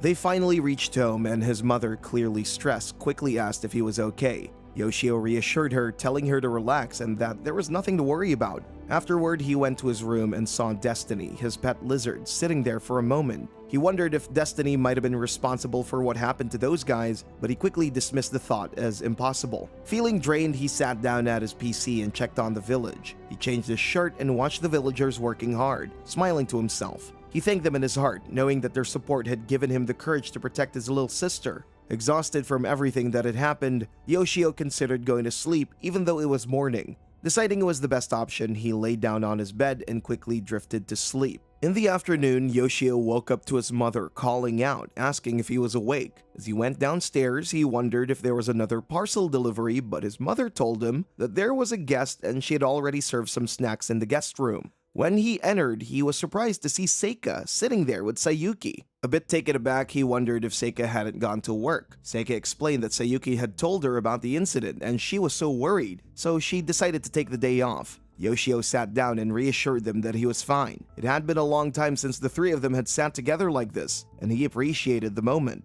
Yoshio asked Seika how much she knew about the incident. She replied that Sayuki had told her the whole story, how they planned to kidnap her, and how Yoshio showed up and saved the day. Sayuki noticed he seemed a bit upset and asked why, even though the stalker situation had already been resolved. He reassured her that everything was fine, but explained that the guys were currently in the hospital and might be arrested since their smartphones had messages revealing their plans. Hearing that, Sayuki felt relieved and expressed how happy she was. Yoshio reminded her to come to him immediately if anything like that happened again. She blushed slightly and thanked him, calling him big brother. Seika, smiling, commented that it seemed like they were getting along well now. Both Sayuki and Yoshio agreed. Suddenly, Seika asked Yoshio if they could be friends again. He was a bit confused, remembering how he had purposely avoided her 10 years ago, so he thought it wouldn't be fair. He apologized for rejecting her back then. Instead, if she was willing, he'd be happy to be friends again, just like the old days. She smiled and told him she forgave him. Yoshio admitted he thought she hated him completely. Seika reassured him, saying there was no way she could ever hate him. She explained that she had left home because of a job transfer, and even when she had chances to visit, she often left again for work reasons like business trips. As she was about to say more, she stopped, realizing it was a bit awkward with Sayuki sitting there too. She quickly changed the subject, but then quickly noticed a lizard behind Yoshio and screamed in fear. Yoshio realized it was Destiny and wondered how it had escaped again. Sayuki wondered if she could hold it, so he handed it to her. Meanwhile, Seika, looking nervous, told him to keep it away.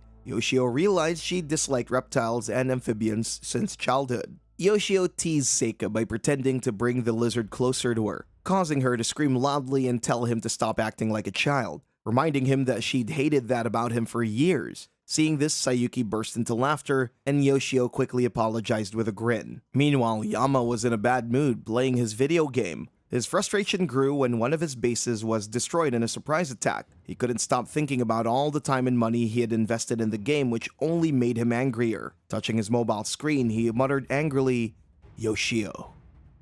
In the next scene, Dol returned to the village, greeting everyone and announcing that he had brought the items they had requested, along with some people interested in moving in. He introduced them as Kan and Ran, members of the panda race. Yoshio was a bit confused at first, wondering how everyone would react. To his surprise, they were warmly welcomed, with Carol excitedly commenting on how fluffy they were. Dol explained that Kan and Ran had skills in processing lumber, stones, and metals. Kan and Ran mentioned that they had lived in caves with dwarves, where they had been learning these skills. Yoshio was pleased to see their crafting abilities and thought it would be great for the village's growth. He found their presence soothing just to look at. A few days later, the village had run out of room in the caves, so they expanded the fenced area. Kan and Ran built a hut for themselves and were now working with Rhodus and Gams to construct a food storehouse. Yoshio also noticed that Kan and Ran were skilled with spears, often sparring with each other for training. He then saw Mullis harvesting herbs with the girls. Later, Yoshio opened his drawer and looked at the drug he had received from the village. Unsure if it was safe,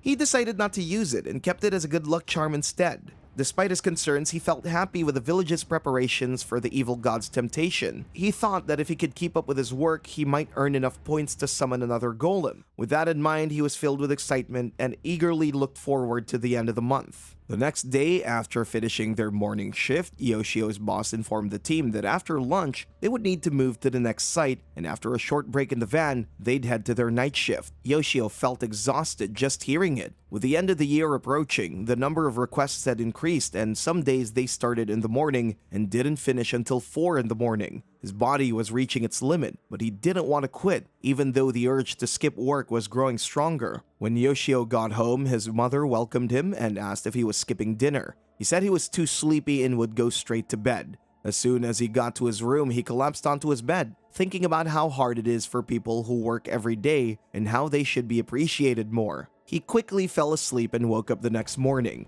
Still not wanting to get out of bed, he glanced at the village through his screen. He noticed Carol offering him her favorite fruit and praying for everyone's safety during the evil god's temptation. Seeing her, Yoshio felt determined. He sat up, thinking it was time to start getting prepared. Yoshio went back to work, and while working, he suddenly heard someone behind him, saying he wasn't focused on his job. He apologized and turned around, realizing his boss was actually talking to Yama, not him. The boss asked Yama what was going on, mentioning that he had been looking tired lately. He suggested Yama take a day off if he wasn't feeling well. Yama insisted he was fine, saying it was just a lack of sleep and that he needed the money. Yoshio thought Yama had been acting strange recently. He used to be more cheerful during breaks, but now he was always glued to his video game and didn't chat much at all. During the break, Yoshio was playing a game on his phone when Yama came up behind him and commented that he seemed really into it. Yoshio smiled and said he was just playing a bit during his free time. As Yama passed by, he mentioned that the game he was playing involved crushing enemy bases and increasing the number of monsters he could control by paying. Yama explained that in the game, he played the role of a villain, destroying villages, and he was set up as an evil god with the goal of wiping out humanity. Yoshio was shocked to hear this. Yama continued, explaining that the game had a system where you could earn points by defeating enemies, and pouring money into it made those points increase faster. He admitted that most of his wages were being spent on those in-game purchases, which explained his recent behavior. Yoshio started wondering if the Village of Fate had a system where someone could play as the evil god, because he had sensed the presence of other players, especially after seeing Mullis with that mysterious book. Meanwhile, Yama continued talking about his game, saying that it offered rewards. He explained that when he took down enemy bases, he earned tons of points, which could be converted into real money. He mentioned that he once made 5 million yen from it. Yoshio was stunned by this revelation. Yama went on, explaining that he had used that money to pay off the debt his father had left before disappearing. He had even dropped out of high school to work and pay off his debt. With bitterness, Yama vented about how his teenage years and early adulthood were sacrificed to pay off something he had no control over. But then Yama smiled, saying he was grateful to have found a temporary source of income through the game. He had managed to pay off most of the debt by playing. Yoshio, however, was left feeling confused, wondering why Yama was telling him all of this so suddenly. Yama looked directly into Yoshio's eyes and said, the dual-wielding swordsman with scars on his face, hoping Yoshio would understand. In that moment, Yoshio realized Yama was talking about Gams. It hit him. Yama was the evil god in the Village of Fate. They had unknowingly been playing against each other this whole time, and now, if one of them lost, their game would be over for good. As Yama walked away, Yoshio couldn't help but wonder if Yama had shared this story as a way of signaling him to quit the game. But he also realized that for Yama, this game might have been a source of hope during difficult times. Yet the same was true for him. Ever since he started playing Village of Fate, his life had changed. He'd started making progress in his work and personal life and had formed a connection with the villagers he'd come to care for. Thinking about how much the game had improved his life and how much he cared for his villagers, Yoshio knew he couldn't let them die. He resolved to fight back against Yama, no matter what. On December 30th, the boss thanked Yoshio for his hard work and expressed hope that they could continue working together in the new year. Everyone exchanged cheerful greetings except for Yama, who remained quiet. As they dropped Yoshio off, he hoped that they could all get along in the future. He then remembered that the next day would be the evil god's temptation, and though he didn't want to fight Yama, he knew he had no choice. When he arrived home, he recalled that his family had gone to visit his grandfather. Suddenly, he heard a voice welcoming him back. Confused, he walked into the kitchen and saw Seika cooking. Smiling, she told him that the food would be ready soon. He wondered why she was there. Seika explained that his mother had asked her to take care of him while they were away. She then asked if he wasn't hungry. He smiled and said he was starving, silently thanking his mother for helping him out. Suddenly, he noticed that Destiny was also there. He wondered how it had escaped again, so he picked it up and started talking to it. Seika, not realizing he was speaking to Destiny, asked what was wrong. He replied that it was nothing and explained that he had made a deal with Destiny. It would stay in his room because Seika didn't like lizards, and in return, he would bring it double the food it usually got. After that, they sat down at the table to eat. Seika asked him how the food tasted, and he told her it was really delicious. He then asked her to teach his little sister how to cook, but she replied that she had been improving her cooking skills and had been visiting for lessons as well. Yoshio was shocked to hear that because he had no idea about it. She then asked him if she could drive him tomorrow. He told her that he would be grateful, but added that she didn't need to feel obligated. If it wouldn't take too much time, he would appreciate it. She replied that she had a lot of free time on her hands and asked if they could eat soba noodles for New Year's Eve. He agreed, wondering if it would be okay to enjoy a meal when the evil god's temptation was coming up. On December 31st, the day had finally arrived. He was using his PC and looking at the stressed faces of his villagers, he asked Destiny if they could get through this. It was 1 p.m. when Mullis informed the village that 5 black dogs and 5 ferocious boars were approaching. Yoshio noticed a notification that showed the evil god's temptation had begun. The monsters were running toward the village. Mullis shot one of the dogs with her arrow, causing the others to scatter in fear of her bow, making it harder to defend the village. Suddenly, some monsters fell into the pits, and Yoshio felt excited, thinking that his plan was working. Last week, during his prophecy, he had suggested setting up the pitfall. He noticed that the boars could only charge straight ahead, so the monsters were falling into the pit, while the dogs tried to jump over the fence. Gams, with the help of Pan and Ran, managed to take down one of the dogs. Yoshio felt relieved seeing that there was now no risk compared to before when only Gams could fight. After clearing the first wave of monsters, Gams told everyone to set up some pitfalls again. Yoshio watched them follow his instructions and thought the monsters might not fall for the pits a second time. He also wondered if Yama could give commands to his monsters. Looking outside the window, he thought the monsters would get stronger as night approached, so they needed to conserve their stamina as much as possible for the evening. After a while, the second and third waves of monsters appeared, and they were finally able to defend against them successfully. Chem was giving water to the group, and Rodus asked if he could take over the lookout shift. Yoshio thought everything was going smoothly, and since he still had a reserve golem, he believed he could settle everything before Seika stopped by in the night. Yoshio wondered what Yama was doing and thought about calling him. However, he realized they were battling against each other, so Yama might think he was trying to provoke him. After an hour had passed without any attacks, Yoshio started to wonder if there would be any more. He thought they must have given up, and he expected more from Yamamoto. Suddenly, he felt someone was downstairs. Thinking it might be Seika, he went down to the kitchen, but couldn't see anyone. But just then, he spotted a burglar. Yoshio was about to call the police when he noticed the burglar's hair. He was shocked, realizing it was really Yamamoto. A few months ago, Yama received a letter and wondered what it was. As he read it, he realized it was about a game called Destruction Impulse, and that he had been selected as a beta tester. He questioned whether he had actually applied for it or not. After scanning the code, he downloaded the game and was shocked by the graphics. He thought it would become very popular soon. Yama was curious about the game's mechanics, which allowed him to create monsters and attack enemy bases. However, he realized he couldn't control the monsters, so he decided to pass on the game. Suddenly, the owner of the house appeared outside and shouted Yama's name. Yama opened the door and asked him to calm down. The man demanded to know when Yama would pay the rent and settle his debt. Yama asked if he could pay using his mobile phone. The man agreed that it would be fine, and Yama quickly paid everything he owed. The man was curious about where Yama got all that money, but Yama replied that it didn't matter. He assured the man that he would make sure not to be late with payments in the future. The man then walked away, and Yama smirked to himself, thinking that this game really deposited cash into his account. He ignored the game for a while, but when he realized that the points he earned from raiding small enemy bases could be converted into real cash, he started playing it more and more. It felt like a dream come true, as he could actually make money by playing a game. He was excited because he thought he could pay off his debts using this game.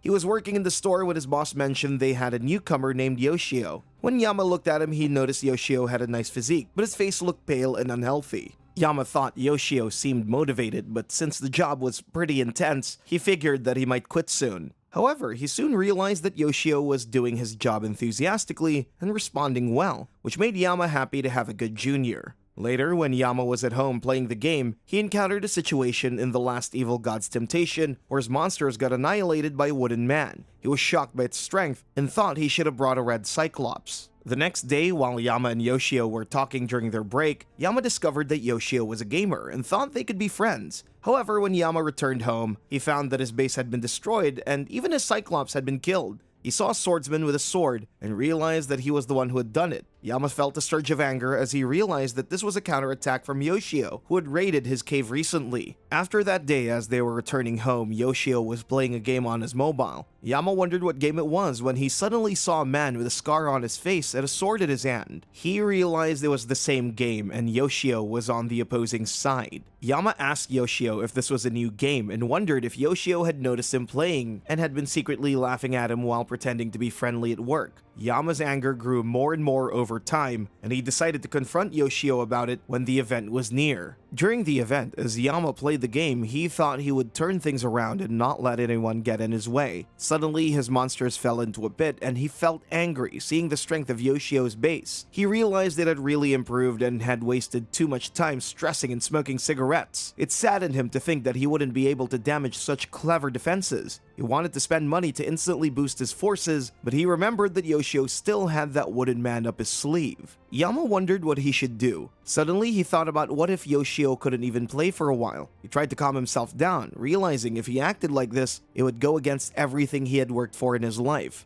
He believed he still had a chance of winning, especially as night approached, which would improve the abilities of his monsters. He looked at his empty cigarette pack and decided to head out and buy something from the store to cool off. When he opened the door, he saw a strange man asking if he believed in God. Yama told him to leave, saying he was busy. Looking at the man's appearance, Yama pointed out that he didn't seem like someone from a religious background. The man smirked and said he believed in gods, but only the evil ones, as he waved his hand dismissively in front of Yama's face, leaving him in shock. In the present, Yoshio asked the burglar if he was Yamamoto. The burglar then unmasked himself, revealing his identity, and wondered how he had recognized him. Yoshio asked Yama what he was doing there and told him to put the crowbar down. Yama said Yoshio already knew why he was there. Yoshio asked if it was to mess with his game, and Yama replied that if he didn't take action, he wouldn't have to get rough with him, and suggested Yoshio quietly wait for the evil god's temptation to finish. Yoshio told him that he was committing a crime and that he should stop being foolish. Yama wondered if, by casually asking, Yoshio would stop playing the game. Yoshio said he couldn't do that. Hearing this, Yama smirked and said he would just claim he came to a coworker's house to hang out after getting drunk, and that the crowbar was something he found in Yoshio's garden shed. Yoshio told him that excuse wouldn't work. Yama laughed and asked if anyone in society would believe Yoshio's version of the story. His words hit Yoshio hard, making him realize how isolated he'd been for the past decade. Meanwhile, Yama had been working and socializing for so long that no one would believe Yoshio's side of the story. Yama told him that he didn't want to hurt him or get a criminal record and asked Yoshio to just give in and lose the game. He even offered to split half the money from the raid so they could both profit. Yoshio thought about it. If he didn't oppose Yama, he'd get some money and maybe they could go back to being friendly like before. Yoshio began to reflect on how much the game had influenced his life. He looked at Yamamoto seriously and questioned whether he felt any guilt about killing the villagers in the game. He wondered aloud if Yama ever thought twice about destroying characters that appeared so lifelike. Yamamoto, taken aback, admitted that while the game felt realistic, it was still just a game to him. Yoshio, however, wasn't satisfied. He asked if Yama ever felt any pain when seeing news of civilians dying in real-life conflicts. Though Yoshio himself wasn't usually affected by such news, he couldn't help but feel that the NPCs in the game put in as much effort to live as real people did, making them more than just fictional characters in his eyes. Yoshio asked if he would reconsider his actions, but Yama was shocked, thinking Yoshio was being foolish. Yama explained that he'd been suffering too, born into a dysfunctional family and having dropped out of high school. He angrily asked if Yoshio understood the value of money, pointing out that Yoshio had probably never considered how much his family had spent to support him for a year. Yama, full of frustration, demanded if Yoshio had ever truly understood that. Hearing all of this, Yoshio felt sad as he realized he had always blamed his misfortune and society for all his problems. He now recognized that he had never appreciated how much he was blessed and had only been making excuses for himself. Yama, still angry, told Yoshio that for someone like him, without education or any exceptional talent in school, this game was his one chance. He shouted that he fully understood how bleak life could be without graduating from a good university. Hearing all of Yama's words, Yoshio remained silent, unable to respond. His entire life flashed through his mind, and he clenched his fists as tears began to fall. Yama, surprised, asked why he was crying, saying that he should be the one crying. Yoshio, through his tears, told Yama that he was remarkable.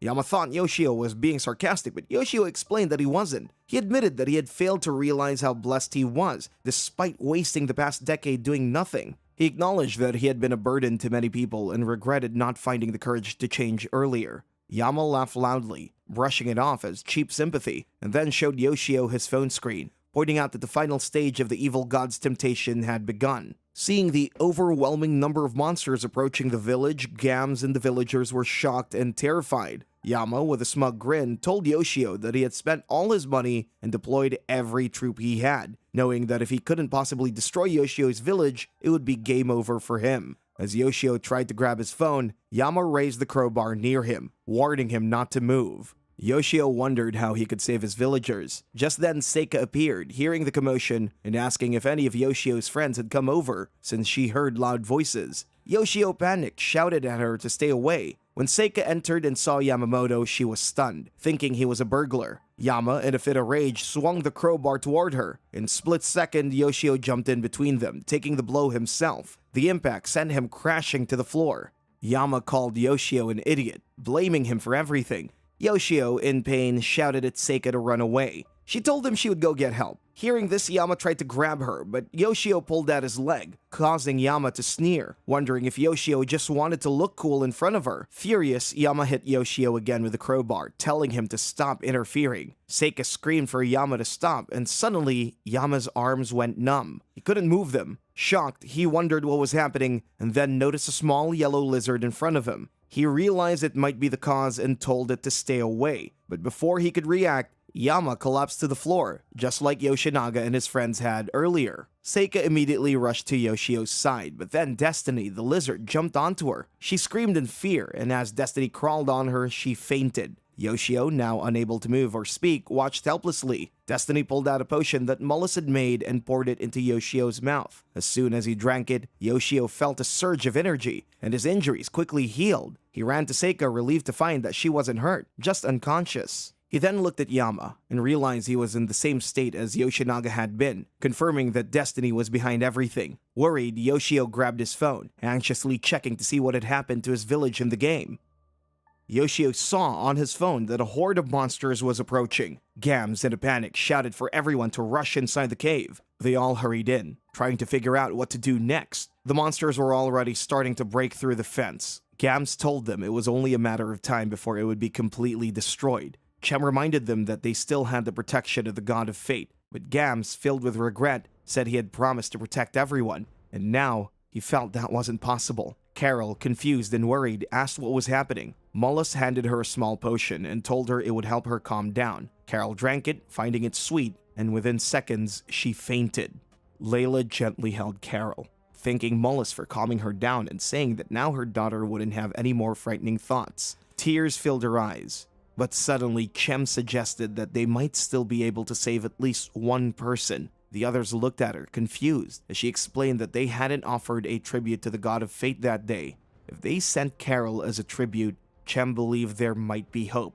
Everyone was shocked, unsure if it was even possible to offer a person as tribute. Gams, seeing no other option, said they had no time, so they had to try it. Layla placed Carol in front of the statue of the god of fate, asking for his care and forgiveness for their failure. Suddenly, a bright light filled the cave as the summon golem ability activated. They were stunned to see a massive golem appear, holding Carol. Yoshio had finally activated it. Everyone was thrilled as the golem began moving toward the monsters. Yoshio realized the monsters were surrounding the cave, so he decided to use the golem to fight them all. He didn't care if he had to burn through all of his fate points to win. He rushed outside with the golem, charging through the monsters and taking them down. Gams cheered, encouraging everyone to follow the god of fate. As Yoshio continued, he noticed 3 red cyclops among the horde. He decided to handle the larger monsters himself, leaving the smaller ones for the others. Facing the 3 cyclops, he knew fighting them all at once would be tough. He ran around, kicking up dust so he could hide in the smoke, using it to take stealthy shots at them. Switching to a long-range view, he could see his targets more clearly. He began striking from a distance, managing to kill one of the cyclops. He dodged the attacks from the remaining 2 and then quickly countered, taking out another. Now it was down to a one-on-one fight. Both charged at each other. When the cyclops swung its weapon, Yoshio dodged and immediately struck back, delivering a fatal blow to its face and killing it. Yoshio shouted with excitement, celebrating with everyone as they had all defeated the smaller monsters. The group cheered, feeling victorious. However, Yoshio suddenly heard an alert from Yama's phone. Curious, he picked it up and saw a game over notification, along with a message saying that all of Yama's memories would be erased.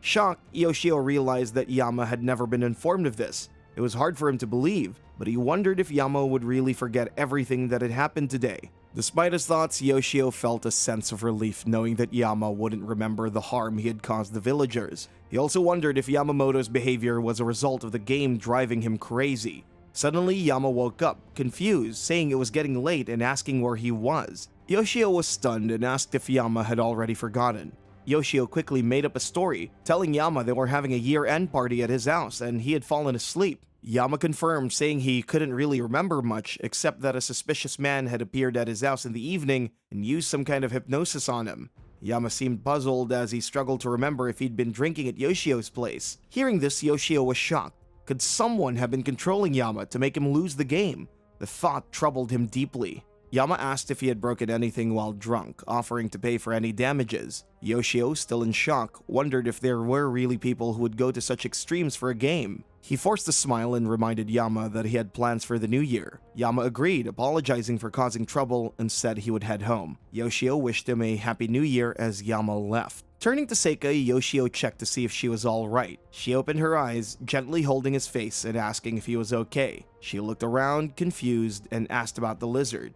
Yoshio reassured her, telling her to calm down and that he wasn't hurt. He joked about her being exhausted from all the cleaning for the year end. To keep things simple, he explained that she might have had a nightmare. Seika nodded, agreeing that it must have been a dream, otherwise she wouldn't be unharmed. She mentioned the lizard from the nightmare, unaware that Destiny was actually hiding behind Yoshio's hair. Seika then started preparing their next meal, and together they celebrated the new year peacefully. A few weeks later, Yoshio observed that Yama's behavior had returned to normal. He was working diligently, no longer possessed by the dark influence that had affected him before. Meanwhile, the villagers had also rebuilt their homes and the facilities that were destroyed during the evil god's temptation. Life in the village had returned to a peaceful state and everyone seemed content.